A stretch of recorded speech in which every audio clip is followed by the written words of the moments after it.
Greetings and welcome to the 1/6 Scale Man Probably presents another episode of You Know What It Is.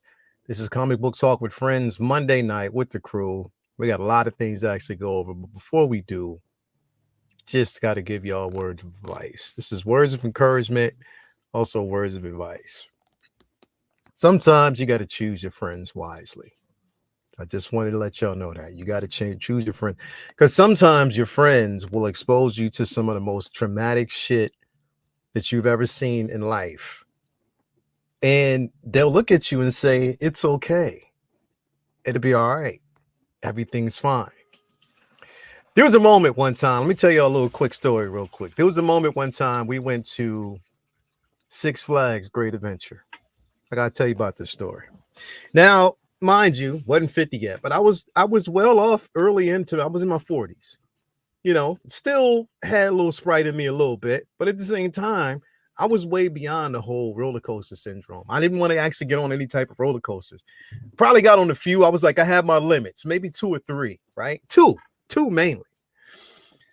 So, Six Flags Great Adventure outside of New Jersey, or actually New Jersey. People know if you've been there before, you know this place, you know what it does, and you know it's enjoyment, family enjoyment, but they have some of the most dangerous roller coasters you've ever seen.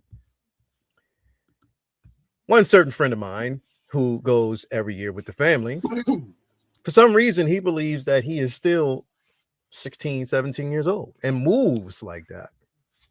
He perceives that we are all the same age. So he gets on every single roller coaster, every single roller coaster, right?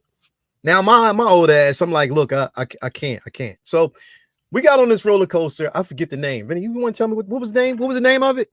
King Ka. King Ka, yeah. So we got on King Ka. Now, mind you, that was one of the highest in so many daggone hills, and it was fast. I got dizzy, almost got damn near sick. Right? Get off the roller coaster. I'm just gasping for air. Get outside the line. We at the bottom. Vinny walks up to me. He was like, "Bro, you good? You all right?" I was like, "Man, I just need some air." He's like, "All right, cool." He's like, "Yo, we only got two more, bro. Let's just go over here real quick. Let's got two more roller coasters." I was like, "Bro, come on, man." Like, literally. He's like, "Nah, we just got two more."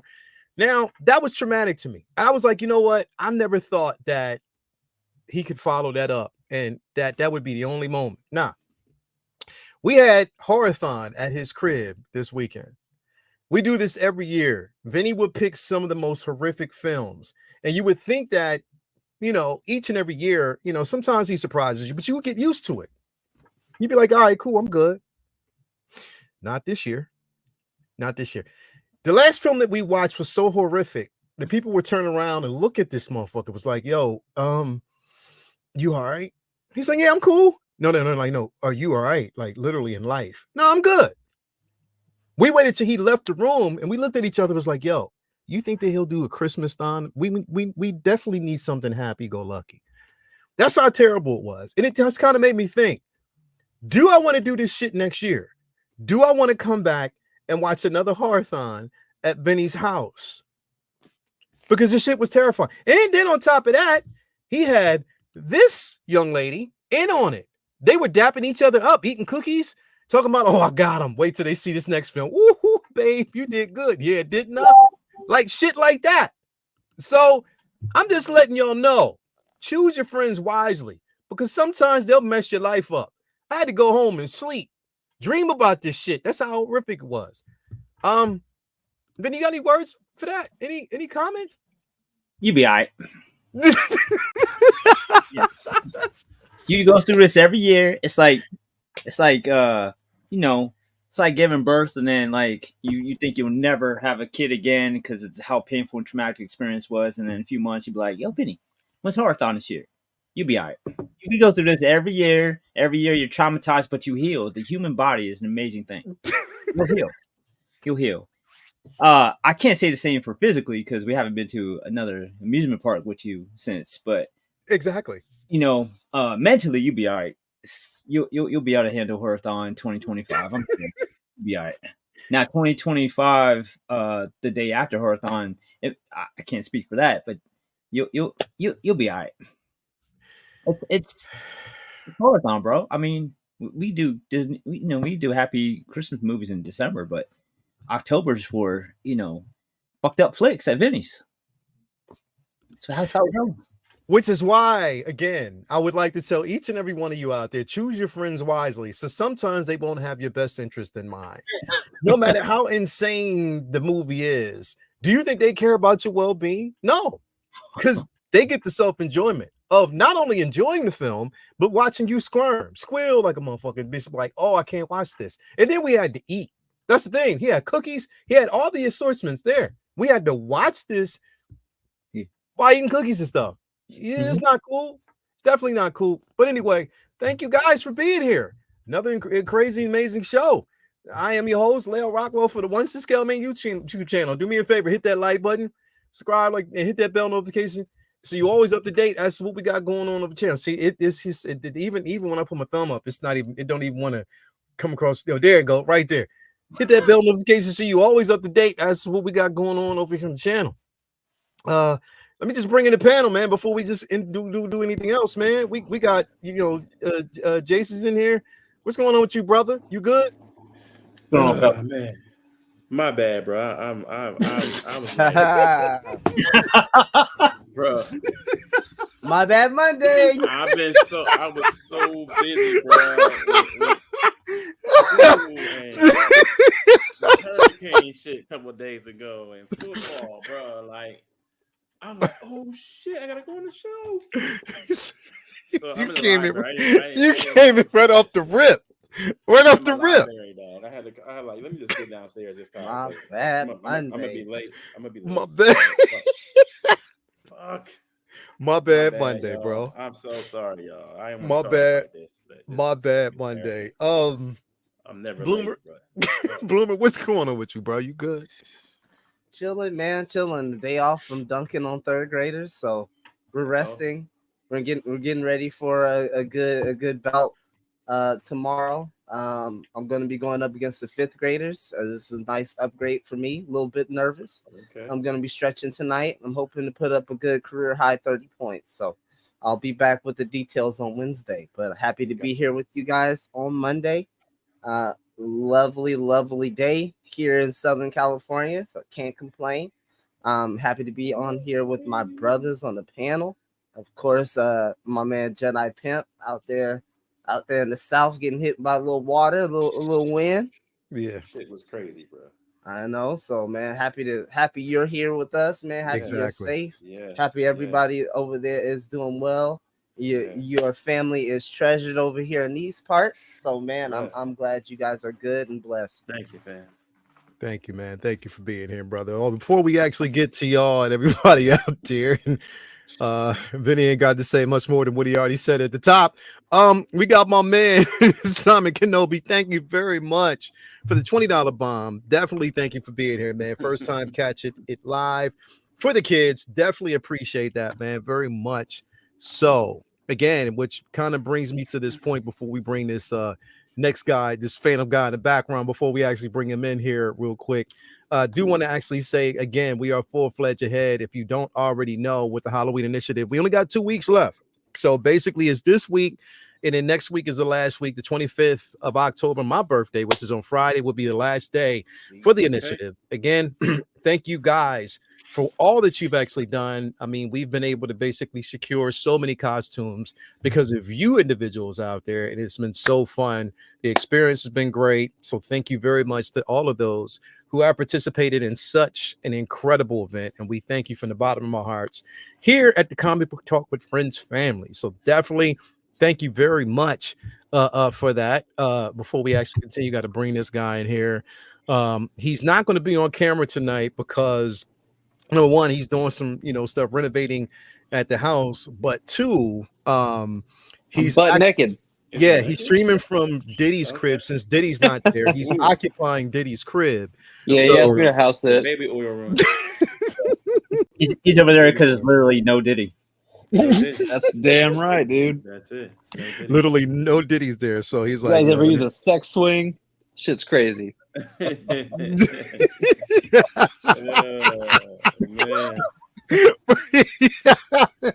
I I'm not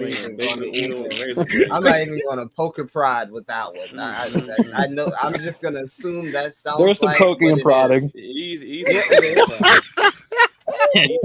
We just hear we. Yeah, we. we take that. We. Got it right next to the fish tank. Yo, thank you. Let me introduce the chat real quick, man. While we got them in, we got my man Malega Mabane in the building. Thank you for being there as always. Charlie the Unicorn, no pants. Thank you for being there. Blazing Aces in the building. Hey, yeah, Vinny. When evil lurks, is super gross. Good choice. Yeah, bro, it is gross as shit. So Blazing seen that shit too? Yeah, Blazing's kindred spirit, bro. Damn, Blaze, you too? I ain't coming over your crib ever. Okay, don't invite me because I'm never coming, Blaze, at all. We got my man Malega Mabane, WRNR, Real Negro Radio. Thank you for being here, bro. We got Amber May. Yeah, he still had no problems eating during the movie.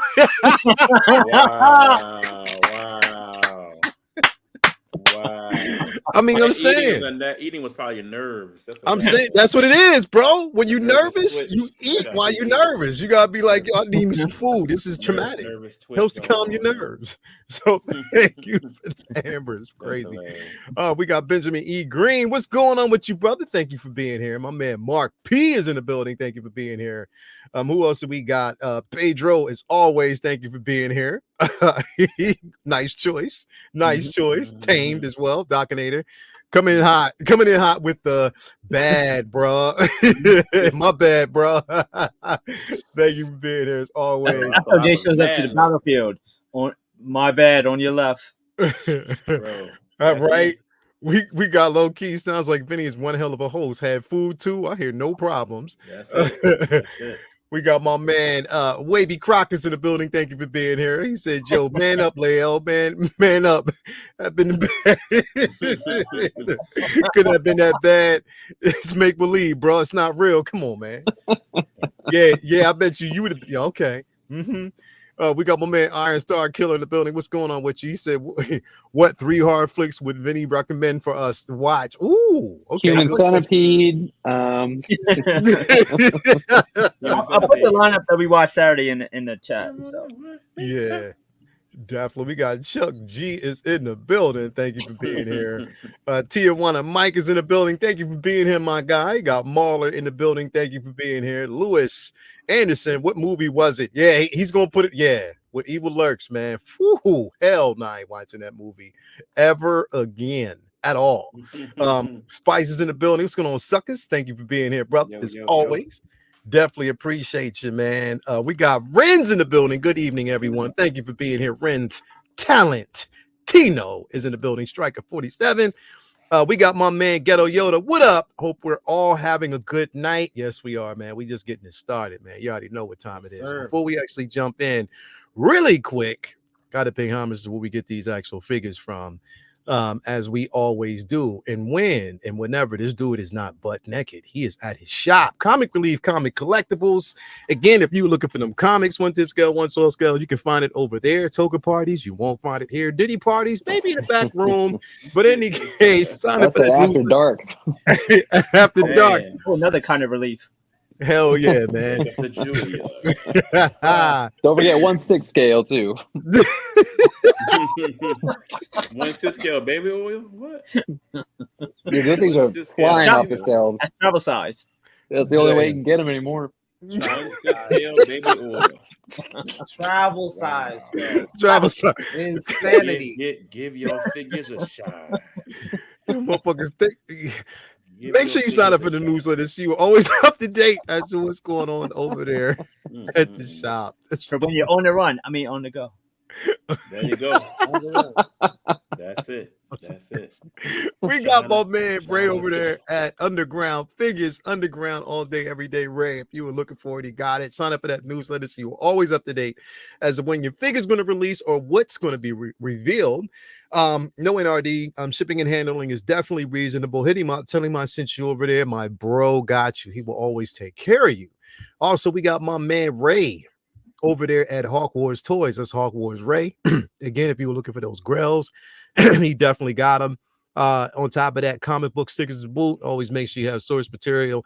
Hit him up. Proud sponsor, both him and this guy, proud sponsors of the Fall Fallout going over there at the Figure Flex Friday Facebook group. So definitely make sure y'all are locked in and tuned in as always.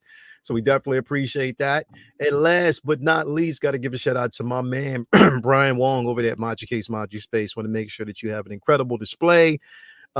Yes, he got it for you. Hit him up, tell him I sent you. He will definitely take care of you. He got that mono here, any other display options that you want to find.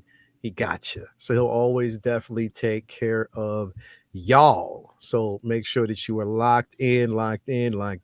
Now, one thing I want to start off with, from the rip, just because, like I said, I want to kind of get this out the way since we got other things to actually talk about. So we finally got confirmation last week that your boy is going to definitely be John Stewart, for the Green Lantern HBO Max show. Okay, so we finally got the confirmation, that we, somewhat, pretty much I think everybody was looking for and they wanted to know. Aaron Pierre definitely is going to be the new John Stewart. Now, excited about it, right? And you would think that everybody would be excited about it. I'm excited as hell. Bro, super excited, right? But here's the problem. Yeah, minor gripe. I told you. Here's the problem. And Vinny, I think you did call this, right? This is where the problem lies. It's because, and we, pretty much talked about this before, but people get stuck in this space and they don't like to let people breathe or live, because we get in this space where everything just becomes a gripe or an argument based on colorism.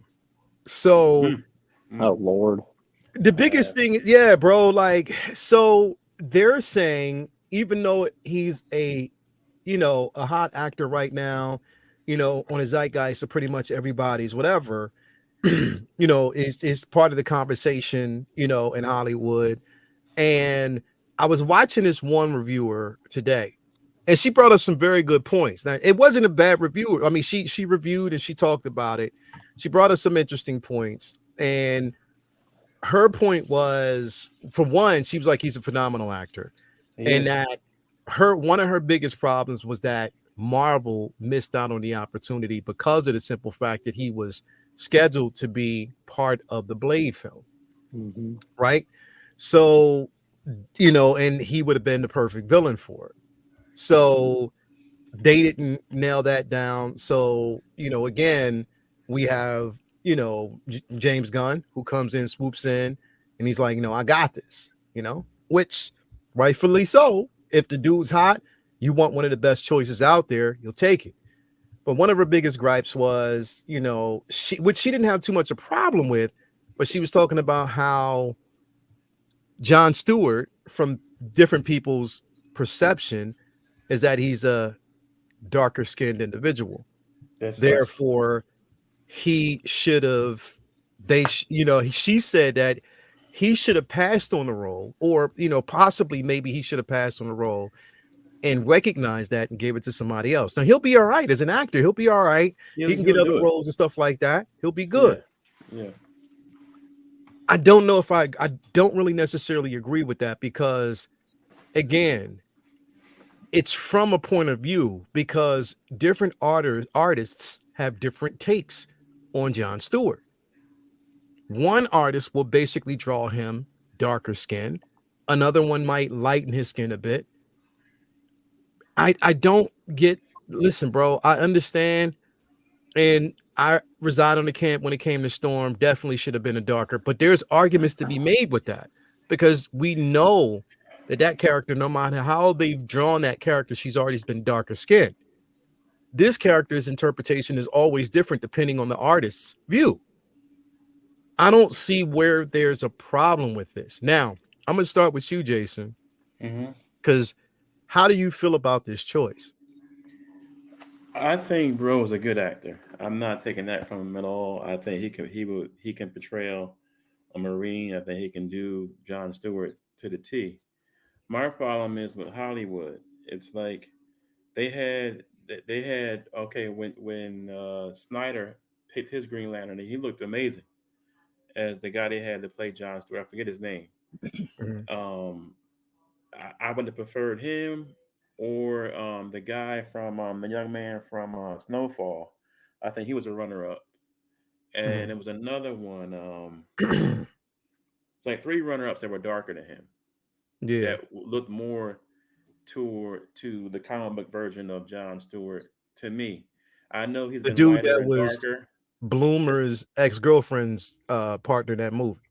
might Yeah, have been, yeah. might have been, but even in the comics, John's It's never hot in here. gotten to that point of Yeah. being that light skinned to me. You know what I'm saying? So I think Hollywood has this weird depiction of what black heroes can look like. Maybe that's me. Maybe I'm odd. Maybe I'm in the corner by myself with that opinion. But I just feel like, in a lot of situations with black characters that are of darker tones, Hollywood always lightens them up. Not to say that this guy won't be good. He might come in and nail John Stewart to the T. And I'll be happy either way. But that's a small gripe of my own that I Mhm. had with the choice because I really thought that the kid from Snowfall would have killed it in this role as John Stewart. I Mhm. mean, he's an amazing actor as well, just darker tone.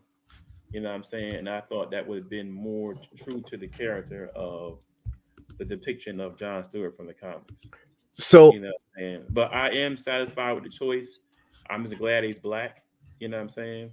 But I just wish it was more geared to. I was kind of disappointed the guy from Snowfall didn't get it. I'll just say that. But I'm got it. happy. I'm happy with them picking him because he's a great actor.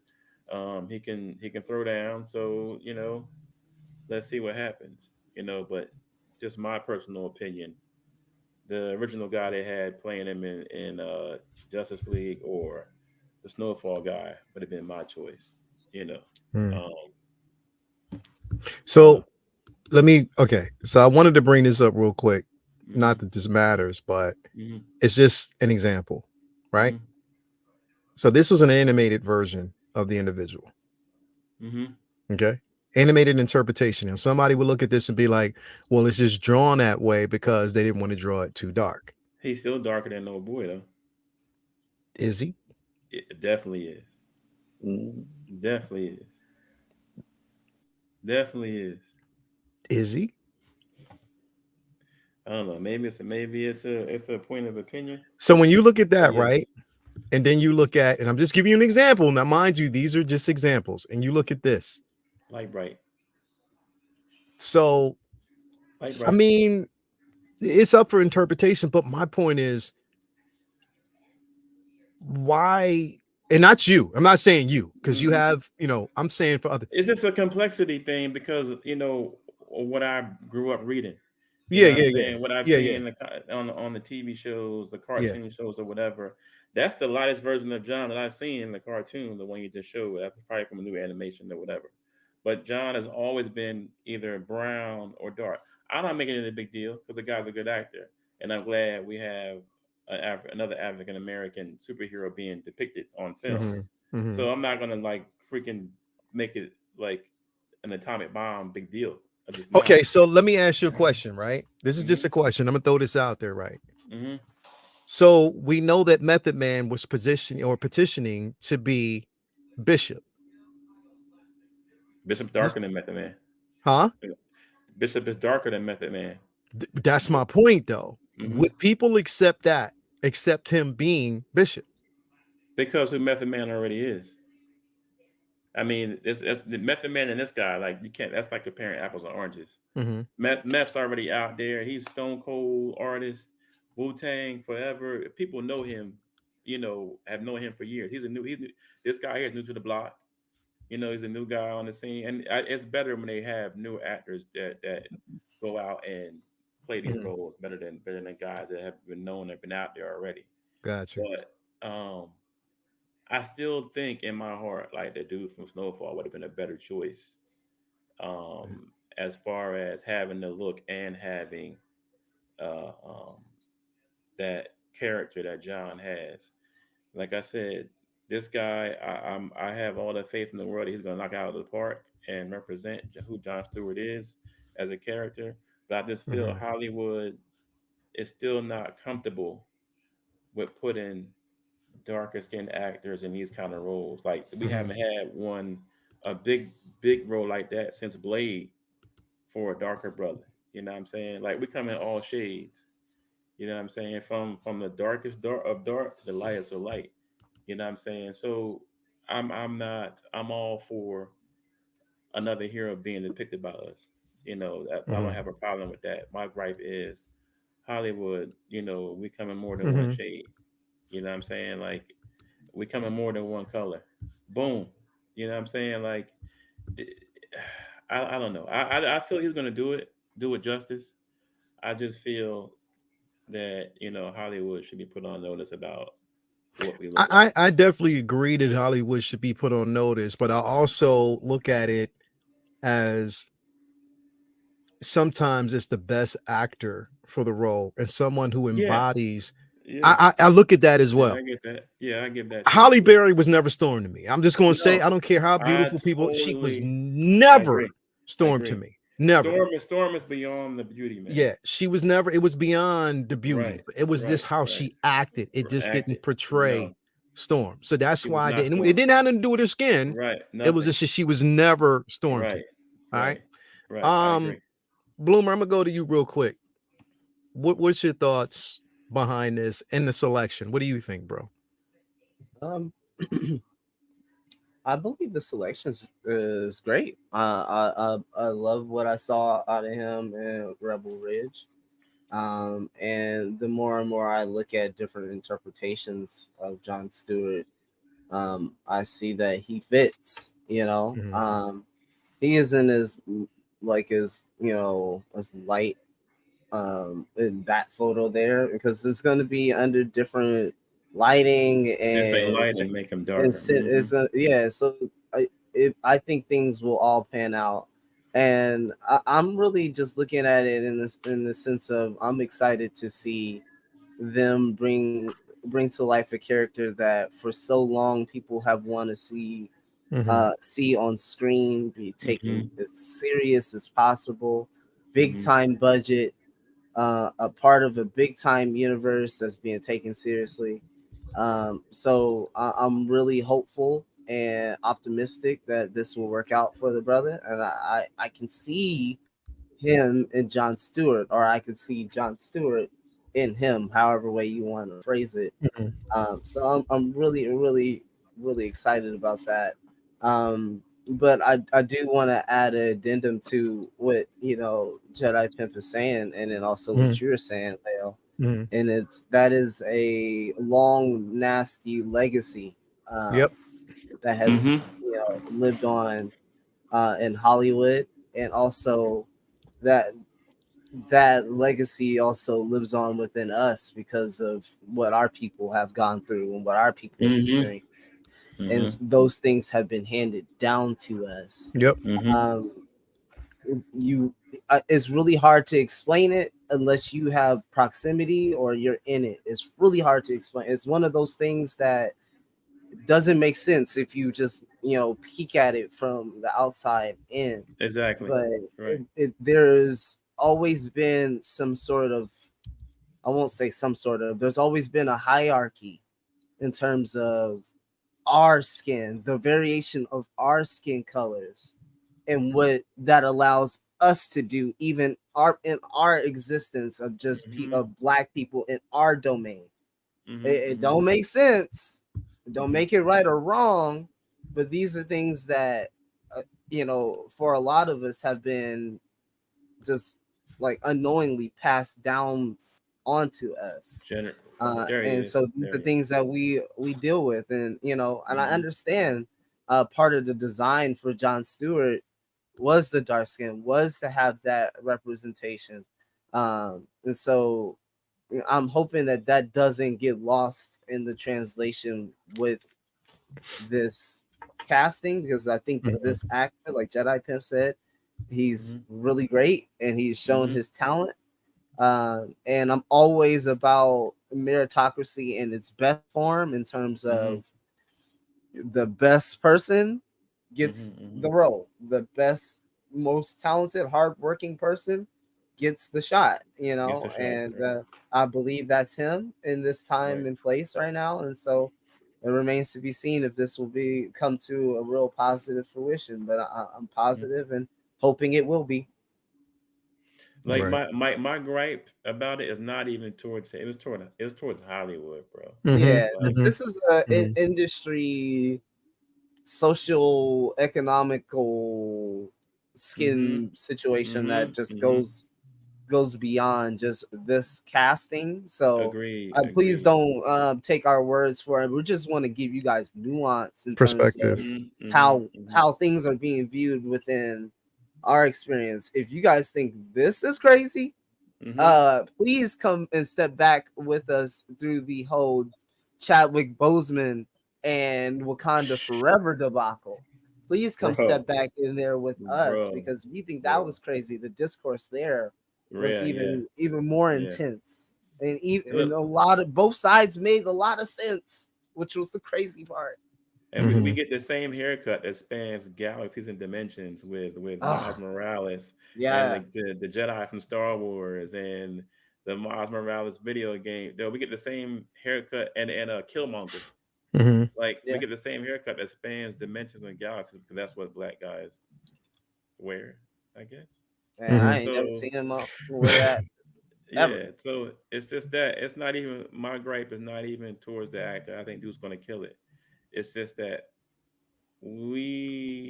somebody gotta let Hollywood know that we come in more, I guess, colors and shades and shapes and sizes than just one particular depiction of what they might think we are or what we represent. Just trying to put it elegantly, but so let me all right, and I'm gonna go.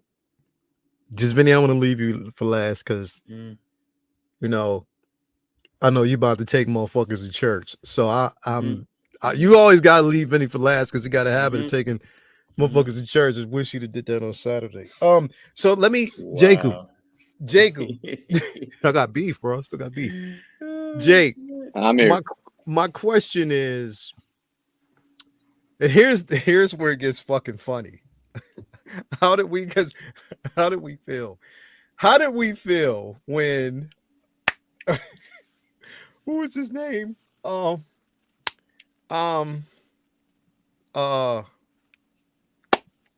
He played before we got Rhodey, before we got Don Cheadle. It was Terrence Howard. Terrence Howard. Iron Man. So I'll be back, baby. Jake, how did we feel about Terrence Howard playing Rhodey? Were we okay with that? Or were we like, hold up, man, like it's a little off? Like, because honestly, I'm not gonna lie. I was off with him. I was off with that in the very beginning. I was, but I accepted it for what it was. Yeah. But how did you feel about that, Jake? When you saw it, was that your interpretation of Rhodey? Or did you were just like, fuck it, I'll roll with it?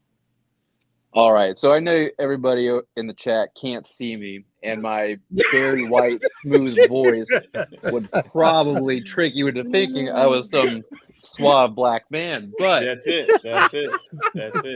I did your ancestry, bro. Yeah, man. You got family in the Congo, bro. Yeah, you do got some family in the Congo, bro. I got 1% African. Yeah, 1% African American in me. Too bad it was a mouth swab. But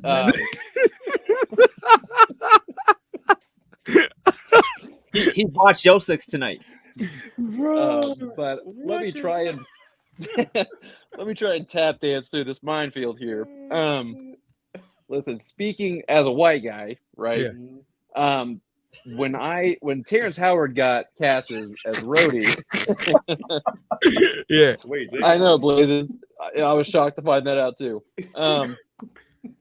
But when I found out Rhodey was going to be Terrence Howard. I honestly thought like he looks exactly the way I've always seen him depicted, and what I thought anyway were the comics and the animated show, things like that. So I never had any problem with that. When they switched over to Don Cheadle, didn't bother me either that he was darker skinned. That was honestly like the last thing on my mind about the switch. Now, when it comes to Jon Stewart, listen, I watched Rebel Ridge over the weekend. I thought this guy killed it in the first 30 minutes. I was like, holy shit, this guy is Jon Stewart. Yeah. And so from my perspective, right, and you got to understand, I have a different perspective than you guys. I have different life experiences than you guys, obviously. What I'm hearing and what I'm seeing from that is, and again, I understand the argument on the other side, but for me, I couldn't imagine this guy going in and testing for the role and then being like, you know what, you were great, but honestly, you're just not black enough. That would be crazy to me. That would be a crazy thing to say to somebody if they were right for the role and they were just like, yeah, just you're just not dark skinned enough. I'm sorry, like we can't hand you this role that we think you are good for.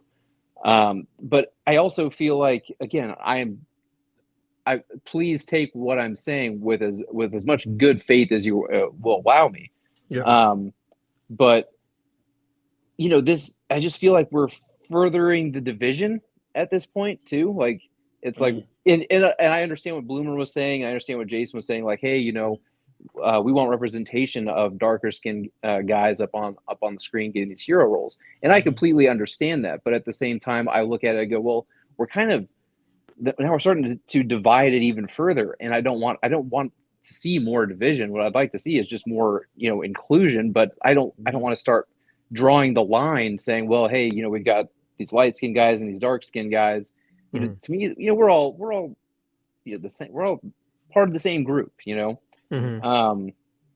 if we're going to go this far, then it's like, well, why aren't we hearing people up in arms about, a thin Irish dude playing a fat mobster in, what's kind of like the Italian Mob with Colin Farrell and Penguin, or, getting upset when a non-Jewish actor plays a Jewish character, or, fucking John Travolta plays a woman in Hairspray. You know what I mean? Like, I don't want to start getting into that. Well, you can't play this role, because I remember a couple of years ago, there were issues where I think Scarlett Johansson was going to play a transgendered woman. Yeah, and because she wasn't because she wasn't transgender, she gave up the role, or she was passed. It was like 3 years ago, I think. Yeah.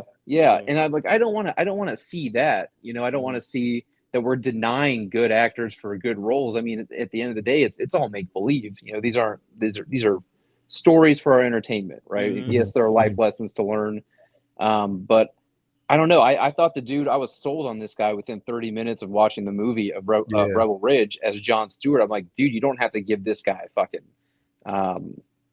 the shit contacts, to color his eyes, nothing. I mean, the dude just has the look down. He had like what felt like a very disciplined guy who could hold his temper, but you knew there was something broiling underneath the surface. Like, he had everything I thought you need for Jon Stewart. Honestly, the last thing from my mind was like, well, he's a little light skinned to be Jon Stewart. So, and I get it. I understand the conversation about Neil Adams and drawing him as a darker man intentionally. I get that. But if we look at the inception of a lot of comic book characters and their on-screen counterparts, there's a lot of deviation. I mean, a big part of who Wolverine is being 5'4". Oh, true. You know what I'm saying? Yeah. There are a lot of people, whether you know it or not, a lot of shorter people who feel represented by Wolverine. And, the same could be said for all sorts of things. If we were to go with the original inception of Batman, he'd be a doofus in a red costume, So I think we, take liberties where you can, as long as you're staying true to the character.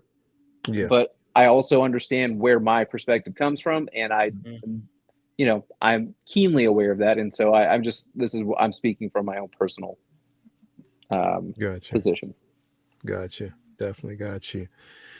Good points, man. Vinny, your thoughts on this conversation? We hear that he was cast, but then we hear, we're starting to see like the pushback with a lot of people on the simple fact that he's just, not a dark enough individual. Yeah, it's a lot of great points made by everybody across the board. Jay is definitely right that and Bloomer too about the conversations with Hollywood and just the way Mhm. things goes with the subject. It's systemic. It's been around for decades. Decades. It's why someone like Will Smith gets flowers thrown at his feet and is welcome Mhm. in Hollywood, and someone like Damson has to just settle for drug dealer type roles, and it's really Yeah. hard for him to get roles like this and break that kind.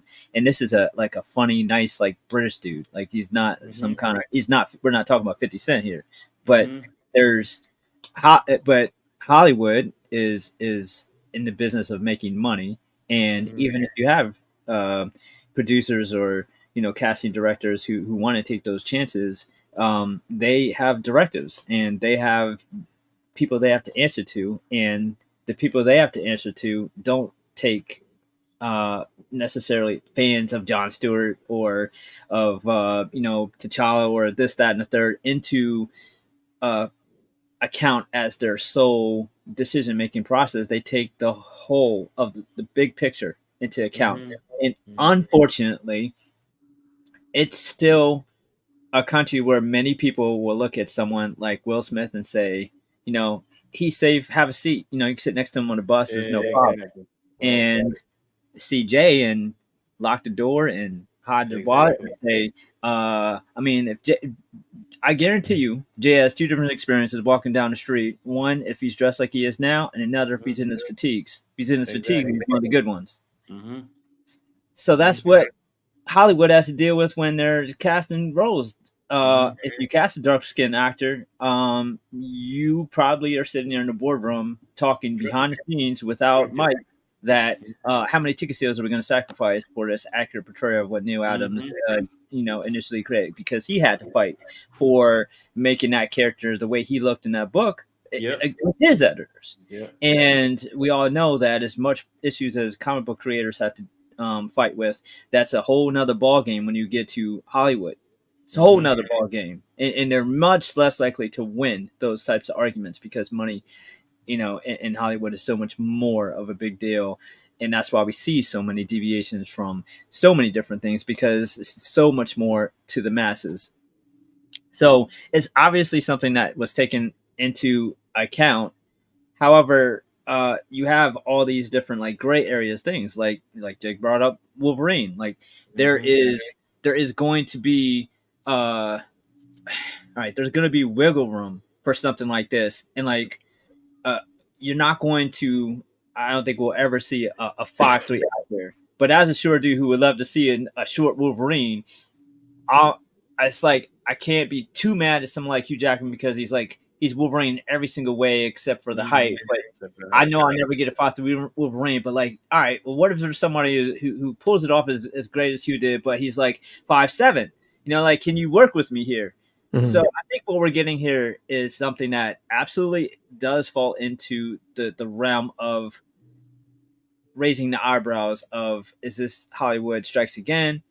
But the other side to that coin is this motherfucker in every other way but the complexion is John Stewart from Mhm. like you don't have to hope he can hit the gym and get Diesel in the next 6 months or however long it's going to take before they start filming. He's already ready. He already Mhm. looks ready to play the role. Whereas look at Corn Sweat to get ready for Superman. Like he had to, God knows how many steroids he needed to get ready for this role. Like he doesn't Oh need to. yeah. He's already ready. He Yeah. got he doesn't need contacts. That's his fucking face. Yeah. We just seen him in a military movie where he has the stoicness of a vet. He has the calm demeanor. He carries himself. It's almost like Rebel Ridge was like a fucking demo tape for John For Stewart. John Stewart, Yo, yeah. Mhm. I mean, Mhm. because you watch it and then you just even if you weren't thinking John Stewart, once you do, it's like clicks. Like, oh yeah. And If he takes off, that's gonna be somebody. That's gonna be a reference point. If he exactly. gets big as fuck off of this shit, Exactly. like And then massive, as Bloomer said, lighting is a huge issue here too. Like this is the red Yeah. fucking carpet with tons of cameras and lights on his fucking face. And Yeah. then Yeah. that other picture you had before is him in the film in the darker room. In the darker They room. can fuck with the lighting to make Mhm. it him look you know, Right, how right. they want him to look. Like that's if this was the picture going around of him, there'd be a lot less people who haven't No even seen problem. Red Ridge having something to say. Not to say that the point is invalid, because it absolutely is valid. They're quick to cast dark skinned people for villain roles. There's a reason why Denzel didn't win an Oscar until Training Day. Exactly. You know, there's Exactly. it's a thing. It's a fucking a valid point. It's Mhm. Definitely a thing. I just feel like you, this is different to me than Holly or the chick from Apocalypse as Storm. That's something that's just so much more ingrained as not just being a darker African American, but like African. So like, don't play with me there. Like you're Right, that's not open to interpretation to me. right. Yeah. So Right, I feel like that's, man, if there's, you don't want to be like, oh, it don't matter now, but it does matter here. But sometimes that is the way things go. Sometimes it does matter less than other times. Some things are, except like, because you have all these other boxes that he checks off for a great casting for this role. And it's one of those things that it's like, yeah, you wish he was, you know, match the complexion too, to really nail the crux of the character all the way around. But he's him in so many other ways that it's one of those things that's forgivable. So I wish it's kind of like, you know, hopefully it's something that he does so great with the role. They do so great with the lighting and so on and so forth. And, you know, other roles that are, you know, maybe darker skinned characters in the comics, they do find their guy, and that's something that just happens to work out where he's the complexion that you need to. Hopefully the next time they cast Wolverine, he's closer to the height. And there's going to be roles like a Colin Farrell's Penguin where, like, all right, yeah, we could have got a bigger dude who was actually fat to play Penguin, but like this dude is just was the better actor. We're gonna put him in a fat suit, and you can be mad about it, but watch the show and then come back and tell me if you're still mad, because he's fucking dope. Right. So Pedro Lopez brings up a good point about Tom Hardy and Bane. I mean, Tom Hardy's not Hispanic, No. you know. But At let's all. also not pretend that was a great Bane interpretation either way. But yeah, I'll be honest, I didn't even know this was really like a conversation within the community at all. You know, this isn't something that I ever paid attention to or saw. You know, I never. It's really... not a comic book thing, bro. It's a black people thing. No. That's what I mean. Not within the comic book community, within the African American community. Like I didn't know like degrees of, you know, the darker complexion thing was even a thing. So I'm kind of being. It's definitely been a It's thing. like when they announced him, bro. Like this blew up. You know what I'm saying? Like and it blew. I won't say There were some positives, and there were a lot of positives, but there were some negatives about it because of the simple fact that who else was in contention? Yeah, you know what I mean. So there were other individuals, but as we knew, as far as we knew, there were only two individuals in contention to play the role, and that was these two individuals. Now they said that there were other names thrown around, but it was these two. I thought they said Snowfall. They got Snowfall's in the run for it. Yeah, but these were the two that were at the end where they said they were on the short list. And these were the, because the thing is, you could throw around different names. You can say that, okay, this person was in contention, but they never specifically said, and it was even with the Hollywood Reporter, never specifically said that Damson Idris, whatever, was actually in the running for the role. They never said that. They just said, and the thing is, and this is the problem, because you get a lot of content creators and a lot of Chinese whispers when motherfuckers throw names around of who they thought should be there. Because remember back in a couple years back, motherfuckers was like Tyrese was going to play the role. That would have been now he's been crying the whole time, bro. He's been crying every episode. Exactly. Now, mind you, been crying, bro. Let me. All right, little fun fact. Daughter. Who was basically? Do you know who was basically originally supposed to play John Stewart? And it was supposed to be before they did the Zack Snyder's Justice League. There was another Justice League movie that was going to come out, and it was being filmed in Sydney, Australia. Guess who was supposed to play that role? Phil Lamar. No, Common. Come on, bro. Common was, look it up. Common was supposed to play John Stewart. Common was going to basically play John Stewart, Green Lantern. Nah. It was. Some things work out how they're meant to. Yeah. Instead, he was in Suicide Squad. Oh, Common was God. definitely supposed to play the role. Thank That you, was God, the for that one. thing that was supposed to happen. And on top of that, they filmed the movie. It just never got released. Oh, hell no. He was going to play John Stewart. No. So just imagine we're having this conversation, right? Mm, So mm, when mm. you look at this, and then you look at this motherfucker right here, who's you know what I mean? Like Yeah, so yeah, totally different. Yeah. totally different. But Yeah. this is basically where it was, and that's the crazy part, bro. That's And it's you insane. know what's even crazier than that? Common's been acting for a while now. Mhm. And guess what? He still can't outdo the dude right now. To me, in my opinion. Is this dude's first movie? Is it? I mean, I don't Well, know no. He's been in a I don't few know what No, his movies. tenure is. but Okay, he did so not have to. He didn't look like he was trying very hard to pull it off. He did. I mean, he seemed like a natural.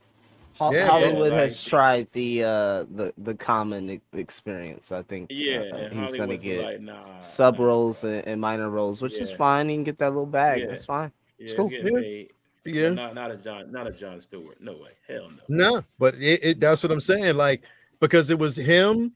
There was another actress that was basically the actress that was in um she was in the first Fury Road. She was in Fury Road. She was in that. She was going to be Wonder Woman, like the first choice for Ooh, Wonder Woman. I'll show you in a minute, but I'll how show dare you they this. not give Gail her roses? She's the Mhm. best Wonder Woman I'll show you. next This to the is- OG Wonder Woman. I can't even think of her name right now. Are you That's talking about horrible. Linda Carter? Yeah, that's my baby. Nobody's will ever top Linda Carter, but Gail's like a close second. I'm trying to find. I'll find you. I'll find the girl who was originally uh from Shit. what was it? Her Dude, name was Megan. bro, I can't Uh, even see nobody else being Wonder Woman but Linda Carter and Gal Gadot. Like that's gonna be a hard one to fill, bro. I always wanted Alexandra Daddario. Who is it? Alexandra Daddario. Did you ever see the first season of True Detective? Oh yeah, Yeah, yeah, she yeah. got the Okay, yeah. yeah. eyes. She got the look. Yeah, she got the eyes. Not Yeah, sure if she she was got the stature. yeah, she Damn, was why can't I find She's a clear she photo got the of face her? and the eyes. Australian definitely got part of the actress. stature bloomer. Oof, I oof. can't find. Yeah, so it was an Australian actress. Her name. I'm actually pull up this if it lets me pull it up. Open Linda here. Carter will forever Megan be Gale. Wonder Her Woman. name was Megan Gale. So Megan Gale from Australia was supposed to play. Now here's the thing: when you look at her, you might be like, "Well, wait a minute. She probably could have done it because of the way she looked." Here she is. I'll pull it up here now. Megan Gale. Open image, and yeah, her name was Megan Gale. Oh, Here whoa, you go. You wait a see, minute. this is her. Oh I yeah, I remember remember seeing this this. I picture. remember this art. Yeah. Yeah, Yeah, I remember seeing this. Oh Megan yeah, Gale. she could have. She's from Australia, and she was Yeah, she supposed could to have. play. She played. She was already fitted and everything Now to play Wonder she Woman. looks like Linda Carter Yeah, on she was. low key Linda Carter. Like that's Linda Mhm. Carter right there. Low key. She was definitely Like supposed to play the role. That's her right here. wow. Yep, Yeah, she could pull it off. she was definitely supposed to play the role. So, but and Wow. again, that was going to be the first Justice League with her, Common, and I forget the other host of characters, but that was supposed to come out, and it didn't. So Wasn't Adam Brody Wow. supposed to be the Flash or something? I'm not sure. Probably. What? Yep. He would have been Probably. way better than Ezra Miller. Oh, 1,000%. Yeah. Oh my god, man. Mm-hmm. Wow. Yeah. A lot of people were like too skinny. Well, Gal Gadot was too skinny Yeah, before she she was. gained weight. I mean, She well, killed it before though. she put on some mass, but she killed it. Yep. Yep. She She definitely killed it. did. So again, just wanted to go throw that out there. Look, I think he's going to be an incredible John Stewart, and I think we're going to get exactly what we want. But and also remember who else was supposed to play Wonder Woman? Who? Uh, um, she was dating Henry Cavill too. Oh, Gina Carano. Who? Gina Carano. Yeah, I mean, I thought she would have been at Yeah. least physically awesome in the action roles, but the acting part, I mean, The acting part would have been a problem. But Would've yeah, been she was supposed to be one Well, of they them. did cast Gal Gadot, so yeah. Yeah, So Gal Gadot. I mean, come it ain't on, she really was solved that problem there, but no, they she was didn't. listen. Gal Gadot was more of a Wonder Woman than all of them, I think, because he was a freaking Israeli soldier. Mhm. So I mean, she to me was I thought she was the good, perfect bro. depiction of Wonder I Woman, other thought than she was Linda good. Carter. I thought she was amazing. So Yeah. Okay. Well, moving on, Vinny. We're gonna move in this phase since you picked him. And again, I don't know enough about his work. Mhm. So that's why I was like, you know what, I'm gonna let you take the rings on this one. yeah, Of let me go. course, for those who want to know, pretty much this, we always do this. This right here is the great Jean Carrol. Again, Mobius. You could talk about this, Vinny. This is going to be the creator of the week. So, Vinny, go right ahead, brother. Yeah, I've always dug Mobius's like surreal, super creative, like abstract and imaginative art style. He's done a bunch of stuff on Silver Surfer, and he's done some Iron Man work, and he's done a lot of incredible French comics. And they're not very well known over here, but it's he's one of those artists where like the art has transcended over here more than the actual titles have over here, and he just has this incredible like huge epic type style that we've seen in a lot of different referenced in a lot of different books by other artists. And um, his Surfer stuff, there's some incredible like Galactus images and space scenes, and he didn't have a very long run with Silver Surfer. He's done some like iconic Iron Man images, but he had a lot of French comics published that were like huge hits over there, and the art in those like made its way to like some amazing like Art of Mobius books that I've had, you know, or throughout my life, and I've always just like really loved this style. But in the Western world, he made a much bigger impact with film too. He has insane like storyboard career with working with Hollywood, and he has worked on, oh my god, he's worked on Alien. It's not wasn't all Geiger. There was some storyboard and stuff and concept stuff that they used. They used some of his stuff with Tron. He was a concept and storyboard artist. Mm-hmm. He worked Which on. makes a lot of sense, bro. Yep. Damn. Now that you That, say man, it. that's always been one of my favorite Iron Man images. Masters of the Universe. He worked on that. He worked on Willow. He was a concept artist for The Abyss, the James Cameron Abyss, and he was the production designer for Fifth Element. So like all that insane imagery and iconography in that film, like all that amazing, like think about how visually and captivating Fifth Element is. Like Luc Besson, seeing like how amazing he was with his art and brought him on, and he is a big part of why that film is what it is. And he worked on some animated films. Like there's some work he did with Time Masters and Little Nemo, and he worked on some video games too.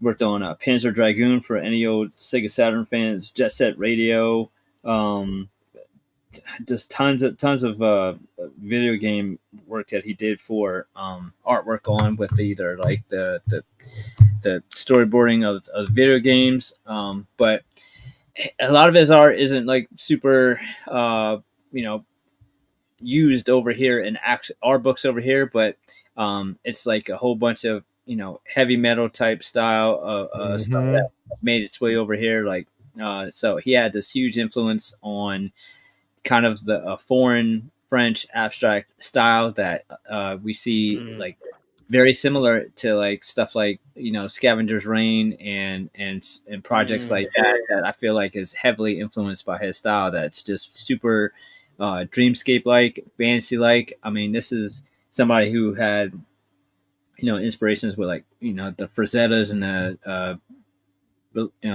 the Boris and all those fantasy artists that really took off here.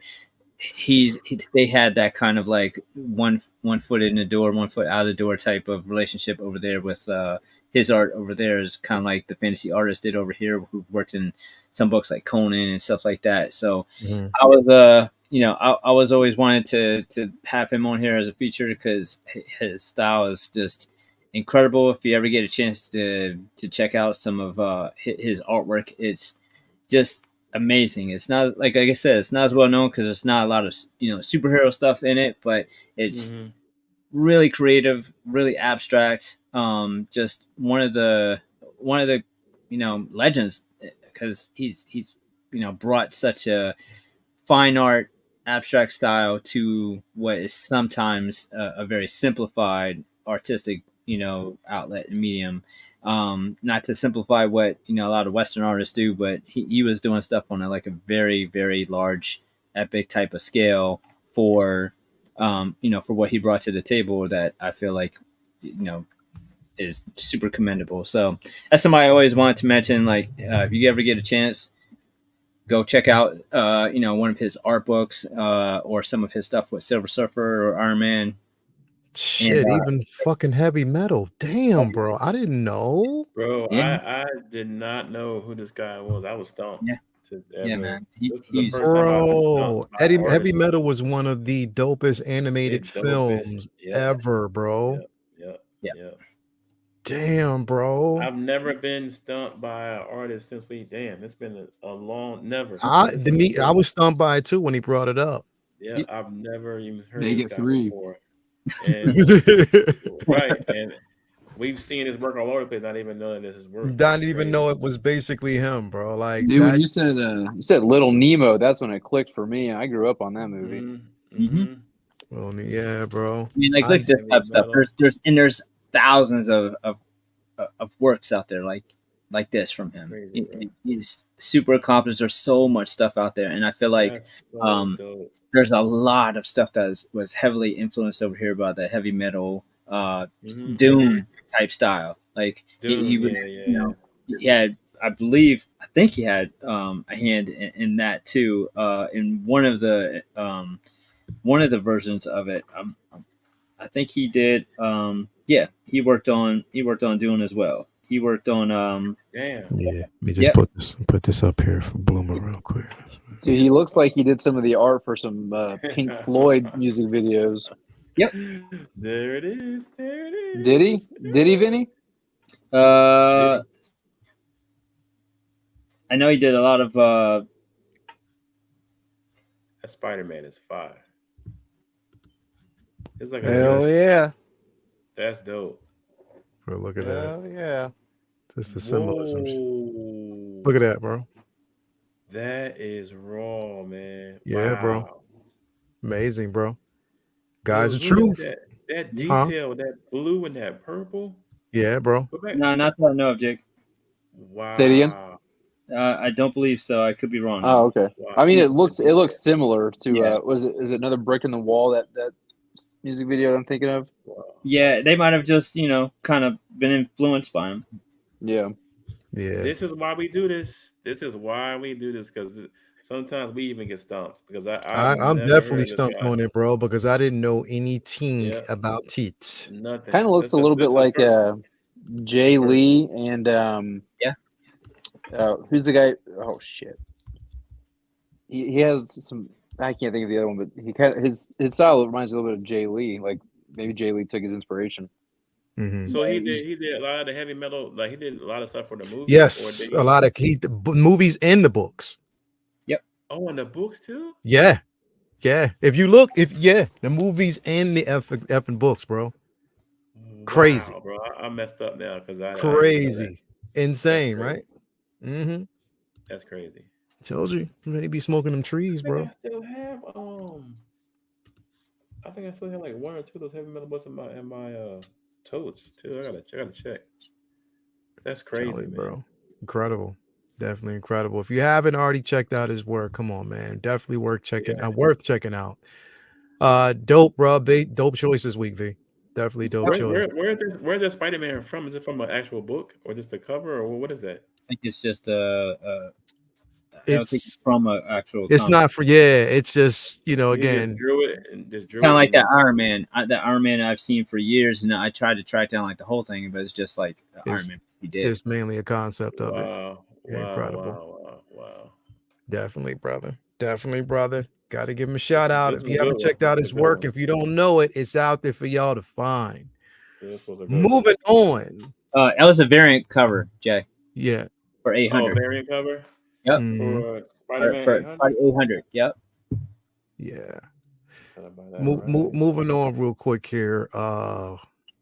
This shit I'm excited to talk about because this motherfucking book, bro. Yeah. Like, this is how you do it. Like, this book is how you take a character and just flip it upside down, but do it the right way to where just like, yo, get the fuck out of here. I love this. If you know what we talking about the Absolute Batman book. Yes, sir. Jake, bro, Jake, bro. Pass. You didn't like this book, bro? Hell I'm no. gonna be honest. I have not read it yet. I haven't had a chance to. Bro. I do know what my store manager told me about it, and so based on what he told me, I'm not too keen on wanting to read it, but I will be checking it You out. gotta read it, bro, because what I love about this book, it's that, again, bro, if you've basically followed Absolute Power, but then there was a book that you have to read before you read this, and that was All in. Dark Side's insertion on Absolute Power. It was its side book, and that book is what set this up. If you read Dark Side's book and the power that he took, the reason why, but you read that book, right? All in. Oh, right. So yeah, that set up this event. Cause again, That's the for those that don't know, that's the title of it. DC's All In. yeah, Yeah, all in. after Exactly. after So he dies and the world gets flipped upside down. not necessarily. It's different, but I love the take on it. I read this book and I'm like, okay, when I got it, I was like, all right, this is interesting. But then when I read it, I was like, yo, what the fuck? Like, I like it. I like it because it's definitely it's flipping what we know about the character upside down. His dad isn't a billionaire like we knew he was before. No, he's broke. Yeah, he was a school teacher. You know what I mean? He's been in jail. Got a Yeah. buckshot. So it's definitely, again, for those who haven't read it, if you've read it, then you know. If you haven't read it, I think it's me reading it and just the interpretation. And again, I love Absolute Power. I love what they did with those books. And I just love to see Amanda Waller get what her just due, but she still, ain't going, it is what it is. But I wish they would just kill her. nah, they ain't because she's too important of a character for them to let go. Tired of this bitch. Like, yeah, I know, bro. man, Everybody is, but they ain't gonna let her go. But she's been the same shit for years. Like somebody hit her with a truck or something, drown her, throw her out shoot her off with a rocket, do the Let me Hulk ask to her. you. Oh yeah, God, I can't. Leia, let me ask you: Are you seeing any similarities with the let's say what Darkseid's doing, and maybe with what we saw kind of Maker? Yeah, exactly. Exactly. I mean, this feels very much like DC's Secret Wars and leading into Battle World, and that was definitely the intent because they're going to do it. There's always been a constant back and forth for them, and his way of rewriting everything. Right. You know what I mean? To his likeness. But I just love the simple fact of how the power that he used, that he gained to do it, it was just unique. You know what I mean? I'll be checking this out just because, I got to know what the fuss is all about. Yeah. I do know a lot of the chatter, though, is that, this book is already pre-sold out and it's going into second printing. I just want you guys to know out there that what that means is that there's only so many limited quantities left in the warehouse for damage replacements and stuff like that. But that doesn't mean your local comic shops, aren't going to have it on the shelves. It just means that the amount that they printed, they got it ordered, plus the amount that they were planning to set back for damage replacements, those have just been filled. But that does not mean that they're not readily available on comic book shelves. So if this is something you're wanting, go check your LCS, because good chances is it's still sitting there. It's still basically available. Yeah. Vinny, what are your thoughts on this book, bro? Yeah, I read DC's All In and this weekend. I am behind on Absolute Power, so I have to read that to set up All In, I'm sure. But Yeah. I love the way that All In was presented. It was like a dual story, and you had like a flip book. Like on one side, it was the lead in with Darkseid, and then on the flip side, you had the lead in with the Justice League, and it was telling basically a roundabout same story from heroes and villain perspective, it very, very much did seem like, yes, this was just like a maker type thing. Sidebar though, Ed, it's not technically a rebooting. Just think of it like as I'm getting into the Ultimates, where the main continuity for DC is still going to be going on, and this is a side like the initial Ultimates run. However, what is going on in this is also going to affect the mainline continuity. So that's kind of the difference here.